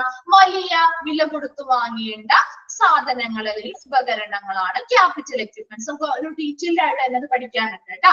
ക്യാപിറ്റൽ എക്യുപ്മെന്റ്സ് എന്താണ്? വലിയ വില കൊടുത്ത് നമ്മൾ വാങ്ങിക്കണം. ഹോസ്പിറ്റലൊക്കെ വലിയ വില കൊടുത്ത് നമ്മൾ വലിയ വലിയ മെഷീൻസും കാര്യങ്ങളൊക്കെ വാങ്ങിക്കാറില്ലേ? അപ്പൊ അതിനെയാണ് ക്യാപിറ്റൽ എക്യുപ്മെന്റ്സുകൾ എന്ന് പറയുന്നത്. മൂലധന ഉപകരണങ്ങൾ എന്ന് കൂടി പറയാം അല്ലെ? അപ്പൊ അതെന്ത് ചെയ്യുന്നു? ഇൻസ്റ്റാൾ അല്ലെങ്കിൽ സ്റ്റോറിങ് ചെയ്യുന്നു ആ ഉപകരണങ്ങൾ. എപ്പോഴും ഇങ്ങനെയുള്ള ഉപകരണങ്ങൾ വരുന്ന സമയത്ത് നമ്മളാണെങ്കിൽ ഒരു ഉപകരണം വാങ്ങിച്ചാൽ അത് ആ ഉപകരണം അങ്ങനെ തന്നെയാണ് അവർ കയറ്റി അയക്കുക. അങ്ങനെ തന്നെയാണോ വരാ? പാർട്സ് ആയിട്ടായിരിക്കും അല്ലെ? പാർട്സ് ആയിട്ടല്ലേ അവർ ആ ഒരു ബോക്സിലൊക്കെ ആക്കി അയക്കുന്നത്. നമ്മൾ ഇവിടെ വന്നിട്ട് അത് എന്ത് ചെയ്യണം? ഇൻസ്റ്റാൾ ചെയ്ത് കൃത്യമായിട്ടുള്ള സ്ഥലങ്ങളിൽ സ്ഥാപിക്കണം. അല്ലെങ്കിലോ അത് ആവശ്യമില്ലെങ്കിൽ അത് എന്ത് ചെയ്യുക? സ്റ്റോർ ചെയ്തിരിക്കുന്നു. ലാസ്റ്റ് നമ്മൾ എന്താ ചെയ്യുന്നത്? പേയ്മെന്റ് നടത്തുന്നു. അപ്പൊ നമുക്ക് കിട്ടിയ സാധനം ഓക്കെയാണ്. ഇനി നമുക്ക് പറ്റാത്തതാണെങ്കിൽ നമ്മൾ അത് റിജക്ട് ചെയ്ത് അവർക്ക് തിരിച്ചു കൊടുത്തു. ഇനി നമ്മൾ അക്സെപ്റ്റ് ചെയ്ത സാധനങ്ങളിൽ മാത്രം നമ്മൾ പേയ്മെന്റ് എന്ത് ചെയ്യുന്നു? അടയ്ക്കുന്നു, പണം കൊടുക്കുന്നു അല്ലെ? ഇത്രയും സ്റ്റെപ്സ് ഓക്കെ ആണോ? ഏതെങ്കിലും എന്താണോ ഒന്നുകൂടി റിപ്പീറ്റ് ചെയ്ത് പറയണോ? അറിയാവുന്ന കാര്യങ്ങളല്ലേ? എന്താണ് ഒരു കേൾക്കുന്നില്ലേ ഞാൻ പറയുന്നത്? ഓക്കെ ആണോ? ഓക്കെ. നെക്സ്റ്റ് നമ്മൾ പറയാൻ പോകുന്നത് പർച്ചേസിംഗ് പ്രൊസീജിയർ. അപ്പൊ നമ്മൾ 3 ഫേസ് ആണ് പറഞ്ഞുകൊണ്ടിരുന്നേ. Process of നെഗോഷിയേഷനെ 3 ഫേസുകളായിട്ട് തിരിച്ചിരുന്നു. അതിൽ ഒന്നാമത്തത് പ്രീ നെഗോഷിയേഷൻ ഫേസ് ആയിരുന്നു, രണ്ടാമത്തത് മീറ്റിംഗ് ഫേസ് ആയിരുന്നു, മൂന്നാമത്തതാണ് പോസ്റ്റ് നെഗോഷിയേഷൻ ഫേസ്. അല്ലെങ്കിൽ ആ ഒരു എഗ്രിമെന്റ് നമ്മൾ നടപ്പിലാക്കുന്നു അല്ലെ? കരാറുകൾ നടപ്പിലാക്കുന്നു. അതിന്റെയാണ് നമ്മൾ കുറച്ച് സ്റ്റെപ്പുകൾ പറഞ്ഞത്. അപ്പൊ ആ ഒരു 3 ഫേസ് കംപ്ലീറ്റ് ആയി. ഇനി നമ്മൾ നെക്സ്റ്റ് പറയാൻ പോകുന്നത് പർച്ചേസിംഗുമായി ബന്ധപ്പെട്ട പ്രൊസീജിയേഴ്സ് എന്തൊക്കെയാണ് എന്നുള്ളതാണ്. വളരെ സിമ്പിൾ ആയിട്ടുള്ള കാര്യമാണ്. നിങ്ങൾ തന്നെ എനിക്ക് പറഞ്ഞു തരണം. ഓക്കെ? അപ്പൊ ഞാൻ ഒരു ചോദിക്കുന്നതിനൊന്ന് റിപ്ലൈ ചെയ്യണം കേട്ടോ. നോക്കി, ഇപ്പൊ ഒരു ഹോസ്പിറ്റല്, നമ്മളൊരു സ്ഥാപനത്തിൽ വർക്ക് ചെയ്യാണ്. നമ്മൾ ഏതെങ്കിലും ഒരു ഡിപ്പാർട്ട്മെന്റിലാണ് വർക്ക് ചെയ്യുന്നത് വിചാരിച്ചു. അപ്പൊ ആ ഡിപ്പാർട്ട്മെന്റിൽ എന്തെങ്കിലുമൊക്കെ സാധനങ്ങൾ പർച്ചേസ് ചെയ്യണം. സാധനങ്ങൾ നമുക്ക് സ്റ്റോക്ക് ഇല്ല. നമുക്ക് പർച്ചേസ് ചെയ്യണമെങ്കിൽ നമ്മൾ അവിടെ നിന്ന് ആരോടാണ് ആ ഡിപ്പാർട്ട്മെന്റിൽ നിന്ന് പർച്ചേസ് വേണം എന്നുള്ള കാര്യം പറയുന്നത് ഏത് വിഭാഗത്തോടായിരിക്കും? ആരോടായിരിക്കും? ഒന്ന് ആലോചിച്ചിട്ട് പറഞ്ഞേ. നമ്മൾ ഇത്രയും പഠിച്ച കാര്യങ്ങളിൽ നിന്ന് നിങ്ങൾക്കൊന്ന് ആലോചിച്ചിട്ട് പറഞ്ഞൂടെ? ഒന്ന് പറഞ്ഞേ, ആരോടായിരിക്കും? നമ്മൾ ആ ഒരു യൂസർ ഡിപ്പാർട്ട്മെന്റ് എന്ന് പറയുന്നത് നമ്മൾ വർക്ക് ചെയ്യുന്ന ആ ഡിപ്പാർട്ട്മെന്റ് ആണ് അല്ലെ? നമ്മൾ ആരോടാണ് നേരെ ചെന്ന് പറയുന്നത് ഇങ്ങനത്തെ സാധനങ്ങളൊക്കെ വേണം എന്ന്? ഡിപ്പാർട്ട്മെന്റ് വൈസ് ആ ഹോസ്പിറ്റലിലെ വെരി ഗുഡ്, പർച്ചേസിംഗ് ഡിപ്പാർട്ട്മെന്റിനോടല്ലേ പറയുന്നത്? പർച്ചേസിംഗ് ഡിപ്പാർട്ട്മെന്റിനോട് യൂസർ ഡിപ്പാർട്ട്മെന്റ് പറയാണ് ഞങ്ങൾക്ക് ഇന്ന സാധനങ്ങൾ ഷോർട്ടേജ് ഉണ്ട് അല്ലെ? ഞങ്ങൾക്ക് ഇന്ന സാധനങ്ങൾ വേണം. അപ്പൊ ഞങ്ങൾക്ക് ഇന്ന സാധനങ്ങളാണ്. അതിൽ ലിസ്റ്റും കാര്യങ്ങളൊക്കെ അവർ എന്ത് ചെയ്യും? കൊടുക്കും. ആർക്ക് കൊടുക്കും? പർച്ചേസിംഗ് ഡിപ്പാർട്ട്മെന്റിന് കൊടുക്കും അല്ലെ? ഇനി പർച്ചേസിംഗ് ഡിപ്പാർട്ട്മെന്റിന്റെ അടുത്തേക്ക് ഇവരുടെ ആവശ്യം വന്നു അല്ലെ? ഇവർക്ക് ഇന്ന സാധനം വേണം എന്നുള്ള ഒരു ആവശ്യകത വന്നു. ഇനി പർച്ചേസിംഗ് ഡിപ്പാർട്ട്മെന്റ് അതിനെ കുറിച്ച് അന്വേഷണങ്ങൾ നടത്തുകയാണ് അല്ലെ? അന്വേഷിക്കുന്നത് എന്താ? ആരോടായിരിക്കും? ആരെയായിരിക്കും അവർ അന്വേഷിക്കുക? ആരെയായിരിക്കും ഈ പർച്ചേസിംഗ് ഡിപ്പാർട്ട്മെന്റ് അന്വേഷിക്കുന്നത്? അന്വേഷണങ്ങൾ നടത്തുന്ന ആരോടായിരിക്കും? ഈ ഒരു പ്രൊഡക്റ്റിനെ കുറിച്ച് പർച്ചേസിംഗ് ഡിപ്പാർട്ട്മെന്റ് അന്വേഷണങ്ങൾ നടത്തുന്നത് ആരോടായിരിക്കും? ആരോടായിരിക്കും പർച്ചേസിംഗ് ഡിപ്പാർട്ട്മെന്റ് അന്വേഷണം? വെരി ഗുഡ്, സപ്ലയറിനോട് അല്ലെ? വിതരണക്കാരോടല്ലേ നമ്മൾ ആ ഒരു സാധനങ്ങൾ അവൈലബിൾ ആണോ നിങ്ങളുടെ കയ്യിൽ? നമുക്ക് വേണ്ടതായിട്ടുള്ള ക്വാണ്ടിറ്റി നിങ്ങൾക്ക് തരാൻ പറ്റുമോ എന്നൊക്കെ അന്വേഷിക്കുന്നത് ആരോടാണ്? വിതരണക്കാരോട് അല്ലെ? അപ്പൊ അവരോട് അന്വേഷിച്ചിരുന്നു. അതിൽ അവർക്ക് താല്പര്യമുള്ള വിതരണക്കാരോട് അവർ എന്ത് പറയും? എന്താ പറയാ? ടെൻഡർ അല്ലെങ്കിൽ കൊട്ടേഷൻസ് വെക്കാൻ പറയും അല്ലെ? ആ ഹോസ്പിറ്റലിലേക്ക് ടെൻഡേഴ്സ് ഒക്കെ ക്ഷണിക്കുന്നുണ്ട്. അപ്പൊ നിങ്ങൾക്ക് താല്പര്യമുണ്ടെങ്കിൽ നിങ്ങൾ എന്ത് ചെയ്യണം? ടെൻഡേഴ്സ് അല്ലെങ്കിൽ കൊട്ടേഷൻസ് സമർപ്പിക്കാൻ പറയും അല്ലെ? ഇനി അപ്പോ 1 or 2 ചിലപ്പോ അതിൽ കൂടുതലോ കൊട്ടേഷൻസ് ഉണ്ടാവും. അപ്പൊ ഇവരെന്താ ചെയ്യുക? ഒത്തിരി 4-5 കൊട്ടേഷൻസ് ഒക്കെ വന്നിട്ടുണ്ടെങ്കിൽ അവരെന്താ ചെയ്യാ? അപ്പൊ എന്ത് ചെയ്യും? 5 കൊട്ടേഷൻസിൽ അവർ 5 പേരിൽ നിന്നും സാധനങ്ങൾ വാങ്ങാൻ പറ്റുമോ? എന്താണ് ചെയ്യുക? എന്താണ് ഒരു റെസ്പോൺസ് ഇല്ലാതെ? ഇത്രയും പറഞ്ഞ കാര്യങ്ങളൊന്നും മനസ്സിലാവാത്തതുകൊണ്ടാണോ? എന്താണ് ഇവർ ചെയ്യുന്നത്? വന്നിരിക്കുന്ന കൊട്ടേഷൻസ് അവർ എന്ത് ചെയ്യും? അനലൈസ് ചെയ്യും അല്ലെ, വിശകലനം ചെയ്യും, കമ്പയർ ചെയ്യും, താരതമ്യം ചെയ്യാണ് ചെയ്യുക. എന്തിനു വേണ്ടി താരതമ്യം ചെയ്യുന്നേ? നമുക്ക് പറ്റിയ രീതിയിൽ കുറഞ്ഞ വിലയില് നല്ല ക്വാളിറ്റിയുള്ള നല്ല ക്വാണ്ടിറ്റിയിലുള്ള സാധനങ്ങൾ ആർക്ക് തരാൻ പറ്റും അല്ലെ? ഈ പറഞ്ഞിരിക്കുന്ന സപ്ലയേഴ്സിൽ നിന്നും ആർക്ക് നമ്മൾ പറഞ്ഞിരിക്കുന്ന സമയത്തും കിട്ടണം അല്ലെ? അങ്ങനെ പല കാര്യങ്ങള് എന്ത് ചെയ്യുന്നു? കൊട്ടേഷൻസിൽ നിന്നും അവർ കമ്പയർ ചെയ്ത് ആപ്റ്റായിട്ടുള്ള സ്യൂട്ടബിൾ ആയിട്ടുള്ള ആളുകളെ സെലക്ട് ചെയ്യുന്നു. ആണോ? ഇനി ആ സെലക്ട് ചെയ്ത ആളുകൾക്ക് നമ്മൾ എന്താ കൊടുക്കുന്നത്? എന്ത് കൊടുക്കും? ഈ പർച്ചേസിംഗ് ഡിപ്പാർട്ട്മെന്റ് പർച്ചേസിംഗിന് വേണ്ടിയിട്ടുള്ള ഓർഡർ കൊടുക്കും. ആണോ? ഓർഡർ കൊടുക്കും അല്ലെ? ആ ഓർഡർ കൊടുത്തു കഴിഞ്ഞാല് നെക്സ്റ്റ് ഓർഡർ കൊടുത്തു നമുക്ക് ആ സാധനങ്ങളൊക്കെ എന്ത് ചെയ്തു? കിട്ടി. ആ ഒരു പർച്ചേസിംഗ് ഓർഡറുമായി ബന്ധപ്പെട്ട് കുറെ കാര്യങ്ങളൊക്കെ ഉണ്ട് അല്ലെ? കുറെ കാര്യങ്ങൾ നമുക്ക് സമയം, അതുപോലെ ഒരുപാട് സാധനങ്ങൾ കാര്യങ്ങളൊക്കെ അതിന് കൂടെ നമുക്ക് പറയാനുണ്ട്. അപ്പൊ പറയാം കേട്ടോ. അപ്പൊ ഓർഡർ കൊടുത്തു, നമുക്ക് ആ സാധനങ്ങൾ വന്നു. ഈ ഓർഡർ കൊടുത്ത് സാധനം വന്നു കഴിഞ്ഞാൽ ആ സെല്ലർ അല്ലെങ്കിൽ ആ സപ്ലയർ നമുക്ക് തരുന്ന ഒരു സാധനം ഉണ്ടല്ലോ. ആ സാധനം വന്നു കഴിയുമ്പോ, നമ്മൾ പർച്ചേസ് ചെയ്ത സാധനങ്ങൾ വന്നു കഴിയുമ്പോ ആ സപ്ലയർ നമ്മുടെ കയ്യിലേക്ക് എന്താ തരിക? എന്താ തരാ? ബില്ല് തരും അല്ലെ? ബില്ല് അല്ലെങ്കിൽ ഇൻവോയ്സ് തരും അല്ലെ? ആ ഇൻവോയ്സ് അല്ലെങ്കിൽ ബില്ലുകൾ തന്നാല് ആ ഇൻവോയ്സ് അല്ലെങ്കിൽ ബില്ലുകൾക്കുള്ള തുക അല്ലെങ്കിൽ അത് കറക്റ്റ് ആക്കുന്നത് അല്ലെങ്കിൽ അത് എന്താണ് ടാലിയാക്കുന്നത് ആരാണ്? ഈ പർച്ചേസിംഗ് ഡിപ്പാർട്ട്മെന്റിനാണോ അതിന്റെ ഡ്യൂട്ടി ഉള്ളത്? ആണോ? പർച്ചേസിംഗ് ഡിപ്പാർട്ട്മെന്റിനാണോ അതിന്റെ ഡ്യൂട്ടി ഉള്ളത്? ആരാണ്? ഹോസ്പിറ്റലിലെ ബില്ലുകള് മുതലായവ കൈകാര്യം ചെയ്യുന്നത് ഏത് ഡിപ്പാർട്ട്മെന്റാ? ആ ബില്ലുകളൊക്കെ ക്ലിയർ ചെയ്യുന്നത് വെരി ഗുഡ്, അക്കൗണ്ട്സ് ഡിപ്പാർട്ട്മെന്റ് അല്ലെങ്കിൽ ഫിനാൻസ് ഡിപ്പാർട്ട്മെന്റ് ആണല്ലേ. അവരത് എന്ത് ചെയ്യുന്നു? ക്ലിയർ ചെയ്യുന്നു. ക്ലിയർ ആയോ? ഇതാണ് പർച്ചേസിംഗ് പ്രൊസീജിയേഴ്സ് എന്ന് പറയുന്നത്. ആ ഒരു ഓർഡർ നിങ്ങൾ മനസ്സിലാക്കി വെച്ച് കഴിഞ്ഞാൽ നിങ്ങൾക്ക് മാറിപ്പോവില്ല. അതിനു വേണ്ടിയാണ് നിങ്ങളോട് എന്നെ പറയണമെന്ന് പറയുന്നത്. നമ്മൾ പറഞ്ഞ കാര്യങ്ങൾ തന്നെയാ പറയുന്നത്. അപ്പൊ അതൊരു ഓർഡറിൽ നിങ്ങൾക്ക് അത് മനസ്സിലാവാൻ വേണ്ടി അപ്പൊ ഒന്ന് കണക്ട് ചെയ്ത് വെച്ചാൽ മതി. ആദ്യം നമ്മൾ എന്ത് ചെയ്യുന്നു? ഒരു പർച്ചേസ് റിക്വസിഷൻ നോക്കി നമുക്ക് അതൊന്ന് പറഞ്ഞ് പോവാം ഇതിനോടൊപ്പം തന്നെ കേട്ടോ. പർച്ചേസിംഗ് പ്രൊസീജിയറിൽ ഫസ്റ്റ് വരുന്നതാണ് പർച്ചേസ് റിക്വസിഷൻ. പർച്ചേസിന് വേണ്ടി എന്ത് ചെയ്യുന്നു? റിക്വസിഷൻ എന്ന് പറഞ്ഞാൽ എന്താ? അഭ്യർത്ഥന അല്ലെ? അവരോട് എന്ത് ചെയ്യുന്നു? നമ്മൾ അഭ്യർത്ഥിക്കുകയാണ്. ആരോട് അഭ്യർത്ഥിക്കുന്നത്? അഭ്യർത്ഥിക്കുന്ന കൊടുക്കുന്നത് received from user department to the purchasing department. ഒരു ഹോസ്പിറ്റലിലെ ഉപയോഗിക്കുന്ന ഏത് ഡിപ്പാർട്ട്മെന്റിനാണോ സാധനങ്ങൾ ആവശ്യമായി വരുന്നത് അവരാണ് യൂസർ ഡിപ്പാർട്ട്മെന്റ്. അവരാരോട് പറയുന്നു? പർച്ചേസിംഗ് ഡിപ്പാർട്ട്മെന്റിലേക്ക് കൊടുക്കുന്ന ഒരു അഭ്യർത്ഥനയാണ് പർച്ചേസ് റിക്വസിഷൻ എന്ന് പറയുന്നത്.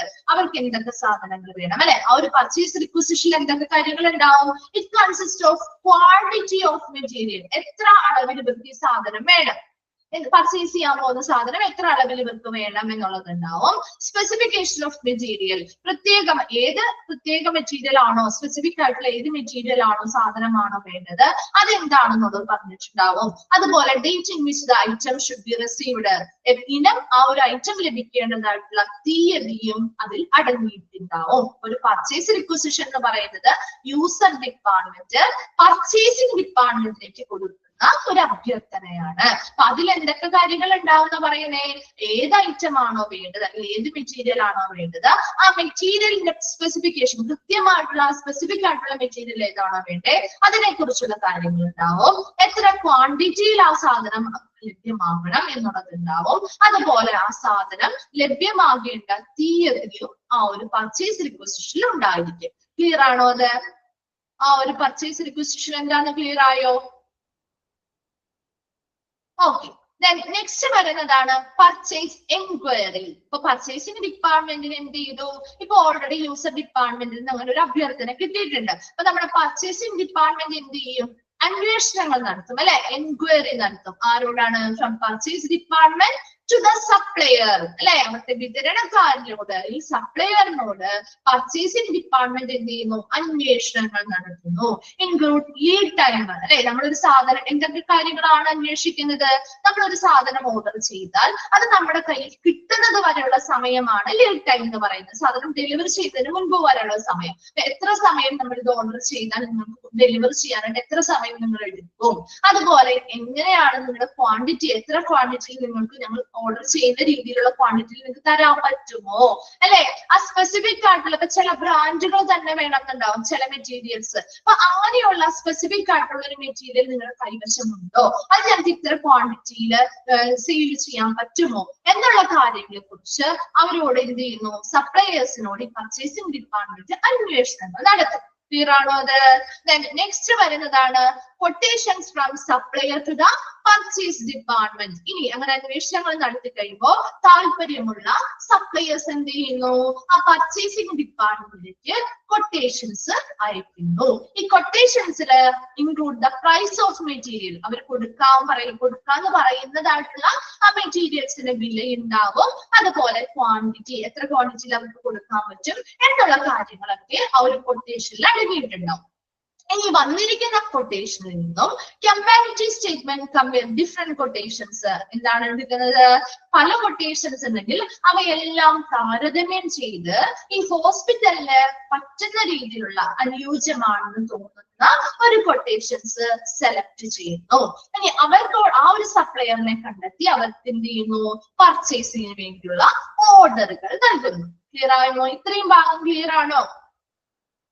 ക്ലിയർ ആണോ? ഇത്രയും പറഞ്ഞത് പർച്ചേസിംഗ് പ്രൊസീജിയറിന്റെ ഇത്ര പറഞ്ഞ ഭാഗം ക്ലിയർ ആണല്ലോ. നെക്സ്റ്റ് നോക്കി, പർച്ചേസിംഗ് ഓർഡർ എന്ന് പറയുന്നത് പ്രധാനമായിട്ട് it's A legal document between purchase department and the supplier. ഒന്ന് അണ്ടർലൈൻ ചെയ്ത് വെച്ച ആ ഒരു ഫസ്റ്റ് സെന്റൻസ്, ലീഗൽ ഡോക്യുമെന്റ്. ഇതൊരു നിയമപരമായ രേഖയാണ്. ആരൊക്കെ തമ്മിലുള്ള ഒരു നിയമപരമായ രേഖയാണ്? ആ പർച്ചേസിംഗ് ഡിപ്പാർട്ട്മെന്റും സപ്ലയറും തമ്മിലുള്ളൊരു നിയമപരമായ രേഖയാണ് പർച്ചേസ് ഓർഡർ എന്ന് പറയുന്നത്. The purchase order is a document created by the buyer. അല്ലെ, ആരാണ് ഈ പർച്ചേസ് ഓർഡർ തയ്യാറാക്കുന്നത്? ആരാണ്? വാങ്ങുന്ന ആള്, അല്ലെ? ബയ്യർ ആണ് അത് നമ്മൾ തയ്യാറാക്കുന്നത്, അല്ലെ? എന്തിനു വേണ്ടിയാണ്? എന്താണ് ഈ ഒരു ഓർഡർ തയ്യാറാക്കുന്നതിന്റെ ഉദ്ദേശം എന്താണ്?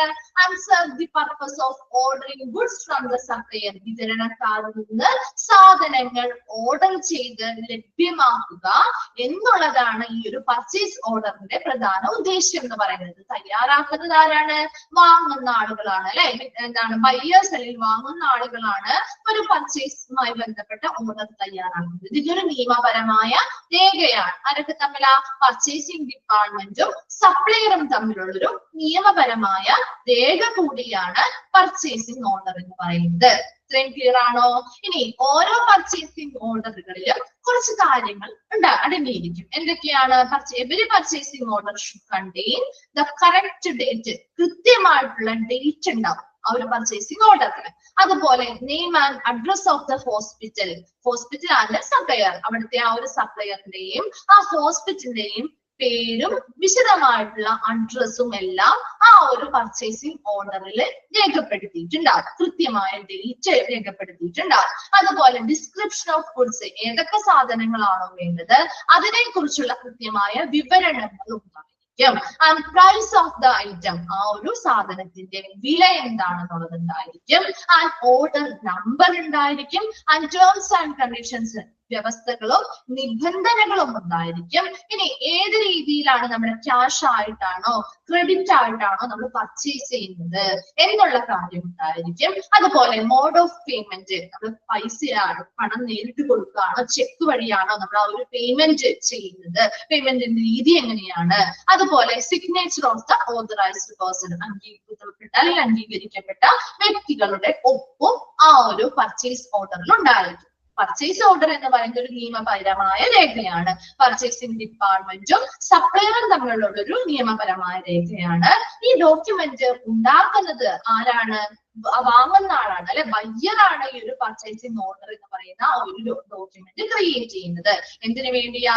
ആ സെല്ലറിൽ അല്ലെങ്കിൽ നല്ല സപ്ലയേഴ്സിൽ നിന്നും ഓർഡർ ചെയ്ത് സാധനങ്ങൾ പർച്ചേസ് ചെയ്യുക എന്നുള്ളതാണ് പ്രധാന ഉദ്ദേശം എന്ന് പറയുന്നത്. ഇനി ഏതൊരു പർച്ചേസിംഗ് ഓർഡറിലും അവിടെ എന്തൊക്കെ കാര്യങ്ങൾ കൃത്യമായ ഡേറ്റ് ഉണ്ടാവും. ആ സപ്ലയറിന്റെയും ആ ഹോസ്പിറ്റലിന്റെയും പേരും അഡ്രസ്സുകളും ഉണ്ടാവും. ആ ഏത് സാധനമാണോ നമ്മൾ പർച്ചേസ് ചെയ്യാൻ പോകുന്നത് അതിനെ കുറിച്ചുള്ള കൃത്യമായ വിവരണങ്ങൾ ഉണ്ടാവും, പ്രൈസ് ഉണ്ടാവും, അതുപോലെ ഓർഡർ നമ്പർ ഉണ്ടാവും, കൃത്യമായി രണ്ടു കൂട്ടരും പാലിക്കേണ്ടതായിട്ടുള്ള നിബന്ധനകളും വ്യവസ്ഥകളും പറഞ്ഞിട്ടുണ്ടാവും.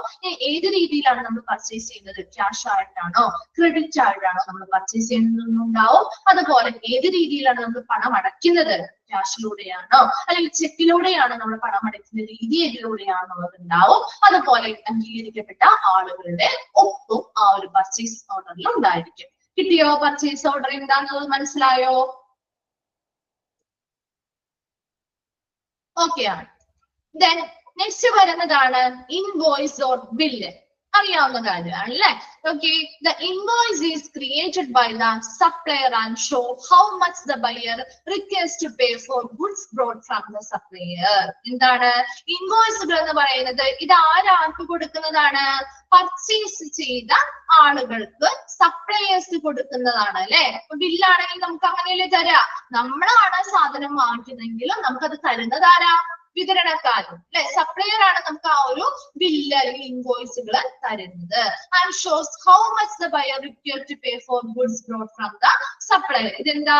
വിൽപ്പനക്കാരനിൽ നിന്ന് നമ്മൾ വാങ്ങിയ സാധനങ്ങൾക്ക് ഈ വാങ്ങുന്ന ആള് എത്ര രൂപ നൽകണമെന്ന് ഈ ഒരു ഇൻവോയ്സിൽ ബില്ലുകള് കാണിച്ചിട്ടുണ്ടാവും അല്ലെ? നമ്മളിപ്പോ അവരിൽ നിന്ന് സാധനം വാങ്ങും, അപ്പൊ എത്ര രൂപ ഈ വാങ്ങിയ ആള് ആ സാധനങ്ങൾക്ക് അവർക്ക് കൊടുക്കണം അല്ലെ? ആ വാങ്ങിയ സാധനങ്ങൾക്ക് എത്ര രൂപ തിരികെ കൊടുക്കണം എന്ന് കാണിക്കുന്ന ഒരു ബില്ലാണ് ഇൻവോയ്സ് ബിൽ എന്ന് പറയുന്നത്. സപ്ലയേഴ്സ് ആണ് നൽകുന്നത്. ഇത്രയും അറിയാലോ നമുക്ക്. When given by the supplier to the purchase department when the item is distributed. ഇനി എന്താണ്? ഇതാര്? സപ്ലയേഴ്സ് ഈ വിതരണക്കാര് പർച്ചേസിംഗ് ഡിപ്പാർട്ട്മെന്റിലേക്ക് നൽകുന്ന ബില്ലാണ്. എപ്പോഴാണ്? When the item is distributed. സാധനങ്ങൾ നമ്മൾ പർച്ചേസ് ചെയ്ത സാധനങ്ങൾ വിതരണം ചെയ്തതിന് ശേഷം സപ്ലയേഴ്സ് പർച്ചേസിംഗ് ഡിപ്പാർട്ട്മെന്റ് കൊടുക്കുന്നതാണ് ഈ ഇൻവോയ്സ് ഓർ ബില്ലുകൾ എന്ന് പറയുന്നത്. Then the bills are cleared by the finance or accounts department. ഈ ബില്ലുകളെ ക്ലിയർ ചെയ്യുന്നത് ഫിനാൻസ് അല്ലെങ്കിൽ അക്കൗണ്ട് ഡിപ്പാർട്ട്മെന്റുകളാണ്. ഹോസ്പിറ്റലിലെ ഫിനാൻസ് അല്ലെങ്കിൽ അക്കൗണ്ട് ഡിപ്പാർട്ട്മെന്റുകളാണ്. ക്ലിയർ ആയോ? ഇൻവോയ്സ് ഓർ ബിൽ എന്ന് പറഞ്ഞ എന്താണ്? അവിടെ എപ്പോഴും ഇൻവോയ്സ് ഓർ ബിൽ എന്ന് പറയുന്നത് അത് കൊടുക്കുന്ന അല്ലെങ്കിൽ അത് ക്രിയേറ്റ് ചെയ്ത് ഉണ്ടാക്കുന്നത് സപ്ലയേഴ്സ് ആണ് അല്ലെ? അപ്പൊ ഈ ഒരു ബില്ല് വഴി നമുക്ക് എന്താ മനസ്സിലാക്കുന്നത്? ആ ഒരു ബില്ല് കൊടുക്കുമ്പോ ആ വാങ്ങിയ ആള് ആ സാധനങ്ങൾ അവരിൽ നിന്ന് പർച്ചേസ് ചെയ്ത കുറെ സാധനങ്ങൾ ഉണ്ടാവുമല്ലോ, ആ സാധനങ്ങൾക്ക് ഈ വാങ്ങിയ ആൾ എത്ര രൂപ അവർക്ക് നൽകണം എന്ന് കാണിക്കുന്ന ഒരു ബില്ലാണ് ഈ ഇൻവോയ്സ് ഓർ ബിൽ എന്ന് പറയുന്നത് അല്ലെ? ആ ഒരു രേഖ. അപ്പൊ ആ ഒരു വാങ്ങിയ ആ ഒരു ബില്ല് നമുക്ക് തരുന്നത് എപ്പോഴാണ്? സാധനങ്ങൾ അവരിൽ നിന്ന് നമ്മൾ പർച്ചേസ് ചെയ്ത് കഴിഞ്ഞ് അത് ഡിസ്ട്രിബ്യൂഷൻ അല്ലെങ്കിൽ വിതരണം ചെയ്തതിന് ശേഷമാണ് ഈ സപ്ലയേഴ്സ് പർച്ചേസിംഗ് ഡിപ്പാർട്ട്മെന്റ് ഈ ബില്ലുകൾ നൽകുന്നത്. ഈ നൽകി ഇങ്ങനെ ഒരു ബില്ല് നമുക്ക് ലഭ്യമായി കഴിഞ്ഞാൽ ആ ഹോസ്പിറ്റലിലെ ഫിനാൻസ് അല്ലെങ്കിൽ അക്കൗണ്ട്സ് ഡിപ്പാർട്ട്മെന്റ് ആണ് അത് ക്ലിയർ ചെയ്യുന്നത്. ഇത്രയും കാര്യങ്ങൾ ക്ലിയർ ആണോ? ആ ഒരു പർച്ചേസിംഗുമായി ബന്ധപ്പെട്ട പ്രൊസീജിയേഴ്സ് ക്ലിയർ ആണോ? ഓക്കെ ആണ്. ഓക്കെ, നെക്സ്റ്റ് നമ്മൾ പറയാൻ പോകുന്നത് entire purchase procedures divided into 3. ഈ പറഞ്ഞ പ്രൊസീജിയേഴ്സ് എല്ലാം നമുക്ക് 3 ആയിട്ട് ഡിവൈഡ് ചെയ്ത് പഠിക്കാം. അപ്പൊ ഈ ഒരു നമ്മൾ ഇത്രയും പർച്ചേസിംഗുമായി ബന്ധപ്പെട്ട് പറഞ്ഞില്ലേ? പർച്ചേസ് റിക്വസിഷൻ പറഞ്ഞു, പർച്ചേസ് എൻക്വയറി പറഞ്ഞു, കൊട്ടേഷൻസ് പറഞ്ഞു, ദെൻ കമ്പാരിറ്റീവ് സ്റ്റേറ്റ്മെന്റുകൾ എടുക്കുന്നത് പറഞ്ഞു, പർച്ചേസ് ഓർഡർ, ഇൻവോയ്സ് ഓർ ബില്ലുകൾ. ഈ പറഞ്ഞിരിക്കുന്ന എല്ലാ പ്രൊസീജിയേഴ്സിനെയും നമുക്ക് ഒരു 3 ആയിട്ട് ഡിവൈഡ് ചെയ്യാം. അതിൽ ഫസ്റ്റ് വൺ ആണ് പ്രീ പർച്ചേസ് സിസ്റ്റം. എന്താണ്? പർച്ചേസിങ്ങിന് മുൻപുള്ള കാര്യങ്ങൾ. നോക്കിയേ, പർച്ചേസ് റിക്വസിഷൻ അല്ലെ? പർച്ചേസ് റിക്വസിഷൻ പർച്ചേസുമായി ബന്ധപ്പെട്ട അഭ്യർത്ഥന കിട്ടുന്നത് നമ്മൾ പർച്ചേസ് ചെയ്യുന്നതിന് മുൻപല്ലേ? ഈ പറഞ്ഞ പോയിന്റ് തന്നെ 3 ആയിട്ട് ഡിവൈഡ് ചെയ്ത് വെച്ചിരിക്കുന്നത് മാത്രം കേട്ടാ. പർച്ചേസ് റിക്വസിഷൻ എന്ന് പറയുമ്പോൾ പർച്ചേസുമായി ബന്ധപ്പെട്ട അഭ്യർത്ഥന കിട്ടുന്നത് നമുക്ക് പർച്ചേസിങ്ങിന് മുൻപല്ലേ? Then purchase enquiry അല്ലെ? പർച്ചേസിങ്ങിന് വേണ്ടിയ എൻക്വയറീസ് നമ്മൾ സപ്ലയേഴ്സിനോട് ചോദിക്കുന്നതും ഈ ഒരു പർച്ചേസിന് മുൻപല്ലേ? Then റിസീവിംഗ് ആണ് കേട്ടോ. അവിടെ റിസർവിംഗ് ആണ് കിടക്കുന്നത്, റിസീവിംഗ് ആക്കുക കേട്ടോ.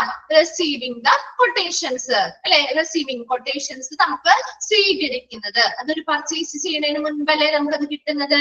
അത് കമ്പാരിറ്റീവ് സ്റ്റേറ്റ്മെന്റുകൾ രണ്ടും എല്ലാ കൊട്ടേഷൻസും തമ്മിൽ താരതമ്യങ്ങൾ ചെയ്ത് സൂട്ടബിൾ ആയിട്ടുള്ളവ സെലക്ട് ചെയ്യുന്നു. ക്ലിയർ ആയത്? പ്രീ പർച്ചേസ് സിസ്റ്റം പർച്ചേസ് ചെയ്യുന്നതിന് മുൻപ് ചെയ്യുന്ന പ്രൊസീജിയേഴ്സ് ആണ് ഇതിൽ പറയുന്നത്. അത് പർച്ചേസ് റിക്വസിഷൻ ഉൾപ്പെടുന്നു, പർച്ചേസ് എൻക്വയറി ഉൾപ്പെടുന്നു, റിസീവിംഗ് കൊട്ടേഷൻസ് ഉൾപ്പെടുന്നു, ആൻഡ് കമ്പാരിറ്റീവ് സ്റ്റേറ്റ്മെന്റുകൾ ചെയ്യുന്നു.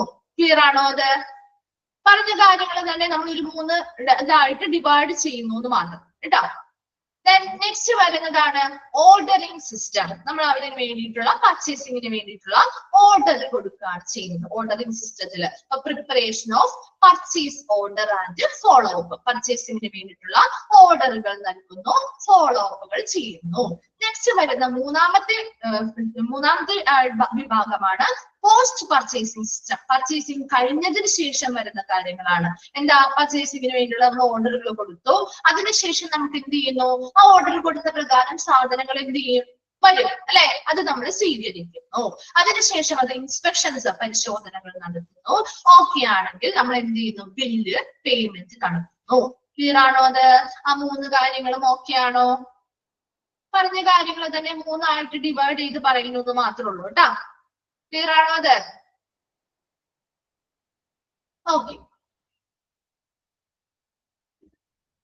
ഓക്കെ, അപ്പൊ നമ്മൾ പർച്ചേസിംഗ് പ്രൊസീജിയറുമായി ബന്ധപ്പെട്ട കാര്യങ്ങൾ കഴിഞ്ഞു കേട്ടോ. പിന്നെ നമ്മൾ നെക്സ്റ്റ് ഒന്ന് സ്റ്റാർട്ട് ചെയ്ത് വെക്കാൻ പോകുന്നത് ക്യാപിറ്റൽ എക്യുപ്മെന്റ് പർച്ചേസ് ആണ്. എന്താണ് ഒരു ക്യാപിറ്റൽ എക്യുപ്മെന്റ് പർച്ചേസ് എന്ന് പറഞ്ഞത്? എന്താ ഒരു ക്യാപിറ്റൽ എക്യുപ്മെന്റ്സ് എന്ന് പറഞ്ഞാൽ? മൂലധന ഉപകരണങ്ങളുടെ പർച്ചേസിംഗ് അല്ലെ. മൂലധന ഉപകരണങ്ങൾ എന്ന് പറഞ്ഞാൽ എന്താ? വലിയ വില കൊടുത്ത് വാങ്ങുന്ന സാധനങ്ങൾ അല്ലെങ്കിൽ ഉപകരണങ്ങളാണ് മൂലധന ഉപകരണങ്ങൾ. ഏതൊക്കെ വരാം? ഒരു ഹോസ്പിറ്റലിലെ മൂലധന ഉപകരണങ്ങൾ എന്ന് പറയുമ്പോ ഏതൊക്കെ വരാം? ഒന്ന് പറഞ്ഞു നോക്കിയേ നിങ്ങള്. ഒരുപാടുണ്ട് അല്ലെ. ഒരുപാട് വില കൊടുത്ത് വാങ്ങേണ്ട ഒത്തിരി എക്യുപ്മെന്റ്സുകൾ ഹോസ്പിറ്റലിൽ ഇല്ലേ? അവ എല്ലാം നമ്മുടെ മൂലധന ഉപകരണങ്ങളാണ്. അപ്പൊ അതിപ്പോ ഒരു സർജറിയുമായി ബന്ധപ്പെട്ട ഉപകരണങ്ങളാവാം, അല്ലെങ്കിൽ ഒരു ICUമായി ബന്ധപ്പെട്ട ഉപകരണങ്ങളാവാം, അല്ലെങ്കിൽ ഒരു റേഡിയോളജി ഡിപ്പാർട്ട്മെന്റുമായി ബന്ധപ്പെട്ട ഉപകരണങ്ങളാവാം, ലാബുമായി ബന്ധപ്പെട്ട ഒത്തിരി ഉപകരണങ്ങൾ, ഇങ്ങനെ ഒരുപാട് വലിയ വില കൊടുത്ത് വാങ്ങേണ്ട ഉപകരണങ്ങളുണ്ട് അല്ലെ. അവയെല്ലാം നമ്മുടെ ക്യാപിറ്റൽ എക്യുപ്മെന്റ്സ് അല്ലെങ്കിൽ മൂലധന ഉപകരണങ്ങളാണ്. ഇനി അങ്ങനെ ഒരു മൂലധന ഉപകരണങ്ങൾ വാങ്ങും എന്തൊക്കെ കാര്യങ്ങളാണ് നമ്മൾ നോക്കേണ്ടത്? ഫസ്റ്റ് വൺ ആണ് major investment in the hospital. ഒരു മൂലധന ഉപകരണത്തിന്റെ പർച്ചേസിംഗ് എന്ന് പറയുന്നത് എന്താ? Major investment in the hospital. ഒരു ഹോസ്പിറ്റലിലെ പ്രധാന നിക്ഷേപമാണ്. പറയാൻ പറ്റുമോ അങ്ങനെ? ഒരു പ്രധാന നിക്ഷേപമല്ലേ ഒരു മൂലധന അല്ലെങ്കിൽ ഒരു ക്യാപിറ്റൽ എക്യുപ്മെന്റ് വാങ്ങി വെക്കുക എന്ന് പറയുന്നത്? കാരണം എന്താ? ഇങ്ങനെ ഒരു വലിയ വില കൊടുത്തൊക്കെ സാധനങ്ങൾ വാങ്ങിയാൽ പോലും നമുക്ക് ആ ഒരു ആശുപത്രിയിൽ അതുകൊണ്ട് ഒരുപാട് പ്രവർത്തനങ്ങൾ ചെയ്യാൻ പറ്റും അല്ലെ. ഒരുപാട് നാട് നമുക്ക് അതുവഴി സർവീസുകൾ ആളുകളിലേക്ക് കൊടുക്കാൻ പറ്റും. അതുകൊണ്ടാണല്ലോ നമ്മൾ അത്രയും വില കൊടുത്ത ആ സാധനം വാങ്ങുന്നത് അല്ലെ. അതിന്റെ ആ ഒരു ഇമ്പോർട്ടൻസ് ഇല്ല എങ്കിൽ നമ്മൾ അത്രയും വില കൊടുത്ത ആ സാധനം വാങ്ങുമോ? അപ്പൊ അത് അത്രയും ആ ഹോസ്പിറ്റലിലെ മുന്നോട്ടുള്ള പ്രവർത്തനങ്ങളിൽ ഏറ്റവും ഇമ്പോർട്ടന്റ് ആണ്, അത് അത്യാവശ്യമാണ്, അനിവാര്യമാണെന്ന് തോന്നുന്നത് കൊണ്ടാണ് നമ്മൾ അത്രയും വില കൊടുത്ത ആ സാധനം വാങ്ങുന്നത് അല്ലെ. അപ്പൊ അത് ആ ഹോസ്പിറ്റലിന്റെ ഒരു പ്രധാന എന്താണ്? നിക്ഷേപമാണ് ക്യാപിറ്റൽ എക്യുപ്മെന്റ്സുകളുടെ പർച്ചേസിംഗ് എന്ന് പറയുന്നത്. രണ്ടാമതായി പറയുന്നത് നോൺ റെപ്പറ്റേറ്റീവ് പർച്ചേസിംഗ്. എന്താണ്? ആവർത്തിക്കാത്ത അല്ലെ, ആവർത്തിക്കാത്ത ഒരു പർച്ചേസിംഗ് ആയിരിക്കും. കാരണം എന്താണ്? എന്തുകൊണ്ടാണ് റെപ്പറ്റേറ്റീവ് ആയിട്ടുള്ള വരുന്നില്ല എന്ന് പറഞ്ഞേ? ഇപ്പൊ നമ്മുടെ വീടുകളിൽ നിങ്ങൾ നോക്കിയേ, നമ്മൾ ഒരുപാട് വില കൊടുത്ത് വാങ്ങുന്ന കുറച്ച് സാധനങ്ങളുണ്ട് അല്ലെ. ഒരു വാഹനം, ഒരു കാറ് നമുക്ക് വാങ്ങണമെങ്കിൽ, നമുക്ക് സ്വന്തമായിട്ട് ഒരു കാറ് വാങ്ങണമെങ്കിൽ നമുക്ക് കുറച്ച് പൈസ കൊടുത്താൽ മതിയോ? കുറച്ച് വില അധികം കൊടുത്ത് വേണം നമുക്കത് വാങ്ങാൻ അല്ലെ. ആണോ? എന്താണ് ഒരു റെസ്പോണ്ട് ഇല്ലാത്തത്? എന്താണ്? നമുക്ക് മനസ്സിലാവുന്നില്ലേ? ക്ലിയർ ആവുന്നില്ലേ? ഇത് ക്ലിയർ ആവുന്നുണ്ട്? റെസ്പോണ്ട് ചെയ്തേ. ഉറങ്ങുവാണിരുന്ന് അല്ല. ഓക്കെ. അപ്പൊ നമ്മുടെ വീടുകളിൽ നമ്മളൊരു കാറ് വാങ്ങും. ഒരു എക്സാമ്പിൾ പറയാം. നമ്മുടെ വീട്ടിലേക്ക് നമുക്ക് ഒരു പുതിയ കാറ് വാങ്ങണം അല്ലെ. പുതിയ കാർ നമ്മൾ ഈ ഒരു പ്രാവശ്യം വാങ്ങി. ആ കാറ് വാങ്ങിയാൽ നമ്മൾ ഇന്നോ നാളെയോ അല്ലെങ്കിൽ കുറച്ച് നാളത്തേക്ക് വേണ്ടി മാത്രമാണ് നമ്മൾ ആ ഒരു കാറ് വാങ്ങുന്നേ? അല്ല. അല്ലെ, നമുക്ക് ഒരുപാട് നാൾ അത് ഉപയോഗിക്കാൻ വേണ്ടിയിട്ടല്ലേ നമ്മൾ വാങ്ങുന്നത്. അപ്പൊ നമ്മുടെ ഒരു മൂലധന നിക്ഷേപം അല്ലെങ്കിൽ ഒരു പ്രധാന നിക്ഷേപം എന്ന് പറയുന്നത് നമ്മുടെ ആ ഒരു കാറാണ്. അല്ലെ, ഒരു ക്യാപിറ്റൽ എന്താണ്, ഒരു മൂലധന ഉപകരണം അല്ലെങ്കിൽ മൂലധനം ഒരു എന്താണ്, ഒരു സാധനമാണ് നമ്മുടെ ആ ഒരു കാർ എന്ന് പറയുന്നത്. ഒരുപാട് പണം ചെലവാക്കിയാണ് നമ്മൾ അത് വാങ്ങുന്നത്. ഈ ഒരു വർഷം കഴിയുമ്പോൾ നമ്മൾ ഈ ഒരു വർഷം ഒരു കാർ വാങ്ങി, അടുത്ത വർഷം നമ്മൾ വേറെ കാർ വാങ്ങും. ഈ ഒരു കാറിന്റെ കംപ്ലൈന്റ് ഒന്നും ഇല്ലെങ്കിൽ നമ്മൾ അടുത്ത വർഷം വേറെ കാർ വാങ്ങും. ഓരോ വർഷവും നമ്മൾ ഒരു കാർ വീതം വാങ്ങാറുണ്ടോ? ഇല്ല, അല്ലെ. അതാണ് ഇവിടെ നോൺ റിപ്പറ്റേറ്റീവ് പർച്ചേസ് എന്നതുകൊണ്ട് ഉദ്ദേശിക്കുന്നത്. കാരണം എന്താ, ഒരു ഹോസ്പിറ്റലും ഇതുപോലെ തന്നെ ഒരുപാട് പണം ചിലവാക്കി അവർ അത്യാവശ്യമുള്ള ഒരു എക്യുപ്മെന്റ് വാങ്ങും. ആ ഒരു എക്യുപ്മെന്റ് വാങ്ങി വെച്ചാൽ ആ എക്യുപ്മെന്റിന് നിലവിൽ പ്രശ്നങ്ങളൊന്നുമില്ല എങ്കിൽ നമുക്ക് പുതിയ ഈ എക്യുപ്മെന്റ് പിന്നെയും വാങ്ങി കൂട്ടേണ്ട ആവശ്യമുണ്ടോ? ഇല്ല, അല്ലെ. അപ്പൊ അത് ആവർത്തിക്കുന്നില്ല. ആ ഒരു എക്യുപ്മെന്റ് വാങ്ങിയാൽ അത് മെയിൻറ്റെയിൻ ചെയ്ത് നല്ല രീതിയിൽ മുന്നോട്ട് പോകുന്നുണ്ടെങ്കിൽ പിന്നെ ആ ഒരു എക്യുപ്മെന്റ് പിന്നെയും വാങ്ങേണ്ട ആവശ്യമില്ല, അല്ലെ. അപ്പൊ അവിടെ ആ ഒരു ആവർത്തിക്കുന്ന ആ ഒരു പർച്ചേസിങ്ങിന്, റെപ്പറ്റേറ്റീവ് ആയിട്ടുള്ള ഒരു പർച്ചേസിങ്ങിനെ നമുക്ക് തടയാനായിട്ട് പറ്റും. മൂന്നാമതായി includes the major operations of the hospital. ഹോസ്പിറ്റലിലെ പ്രധാന പ്രവർത്തനങ്ങളെല്ലാം ഇതിലൂടെയായിരിക്കും നടക്കുന്നത്, അല്ലെ. ഒരു ഹോസ്പിറ്റൽ നമ്മൾ ചെന്നു, ഒരു ലാബിൽ ചെന്നു, ലാബിൽ ഒത്തിരി ഇങ്ങനെയുള്ള ഇമ്പോർട്ടന്റ് ആയിട്ടുള്ള വളരെ വില കൂടിയ എക്യുപ്മെന്റ്സ് ഉണ്ട്. അതില്ലാതെ ആ ലാബിന്റെ പ്രവർത്തനം നടക്കില്ല, അല്ലെ. എന്തെങ്കിലുമൊക്കെ കാര്യങ്ങൾ, അതായത് ഒട്ടും ഒഴിവാക്കാൻ പറ്റാത്ത രീതിയിലുള്ള ഒരു ഉപകരണങ്ങളായിരിക്കും ഇങ്ങനെയുള്ള ഒരുപാട് വില കൊടുത്ത് നമ്മൾ വാങ്ങേണ്ടി വരുന്നത്. ഒരു റേഡിയോളജി ഡിപ്പാർട്ട്മെന്റ് ചെന്നു, നമുക്കൊരു എക്സ്റേയോ അല്ലെങ്കിൽ ഒരു സ്കാനിങ് ചെയ്യേണ്ടതായിട്ടുള്ള ഒരു മെഷീൻ ഇല്ലാതെ ആ ഒരു ഡിപ്പാർട്ട്മെന്റിന്റെ പ്രവർത്തനങ്ങൾ നടക്കുമോ?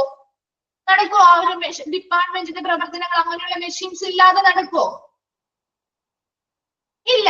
അപ്പൊ അങ്ങനെയുള്ള മെഷീൻസ് ഉണ്ടായാൽ മാത്രമേ, ഇങ്ങനെയുള്ള എക്യുപ്മെന്റ്സ് ഉണ്ടായാൽ മാത്രമേ ആ ഹോസ്പിറ്റലിലെ പ്രധാന പ്രവർത്തനങ്ങളെല്ലാം നടക്കുകയുള്ളൂ, അല്ലെ. അപ്പൊ ഈ ഒരു ക്യാപിറ്റൽ എക്യുപ്മെന്റ് പർച്ചേസ് ചെയ്യുന്നതിലും അതിലും ഉൾപ്പെടുന്നുണ്ട്. എന്താണ് ഉൾപ്പെടുന്നത്? ആ ഹോസ്പിറ്റലിന്റെ പ്രധാന പ്രവർത്തനങ്ങൾ ഉൾപ്പെടുന്നു.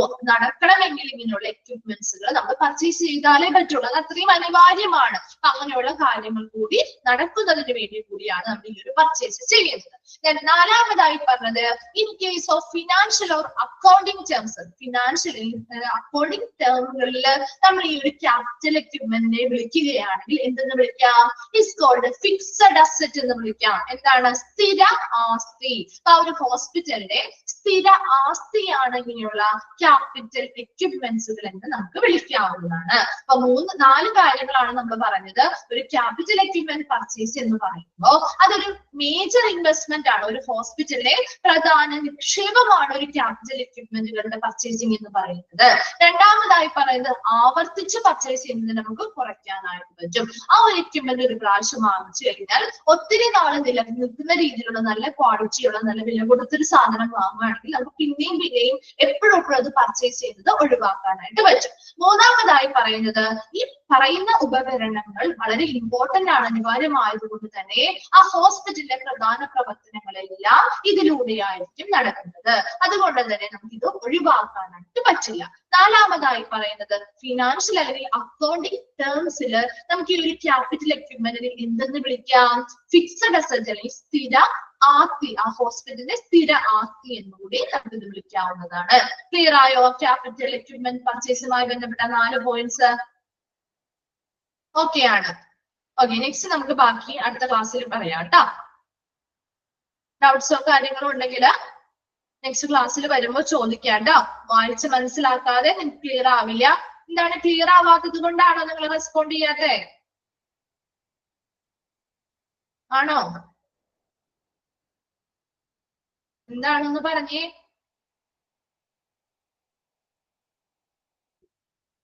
ഓക്കെ ആണ്, ക്ലിയർ ആണ്. ഓക്കെ ഓക്കെ, നെക്സ്റ്റ് ക്ലാസ്സിൽ കാണാം. ഡൗട്ട്സോ കാര്യങ്ങളോ ഉണ്ടെങ്കിൽ വായിച്ച് മനസ്സിലാക്കാം. എന്തെങ്കിലും ഡൗട്ട്സ് ഉണ്ടെങ്കിൽ ചോദിക്കാം കേട്ടോ നെക്സ്റ്റ് ക്ലാസ്സിൽ വരുമ്പോ. Thank you. Thank you ma'am.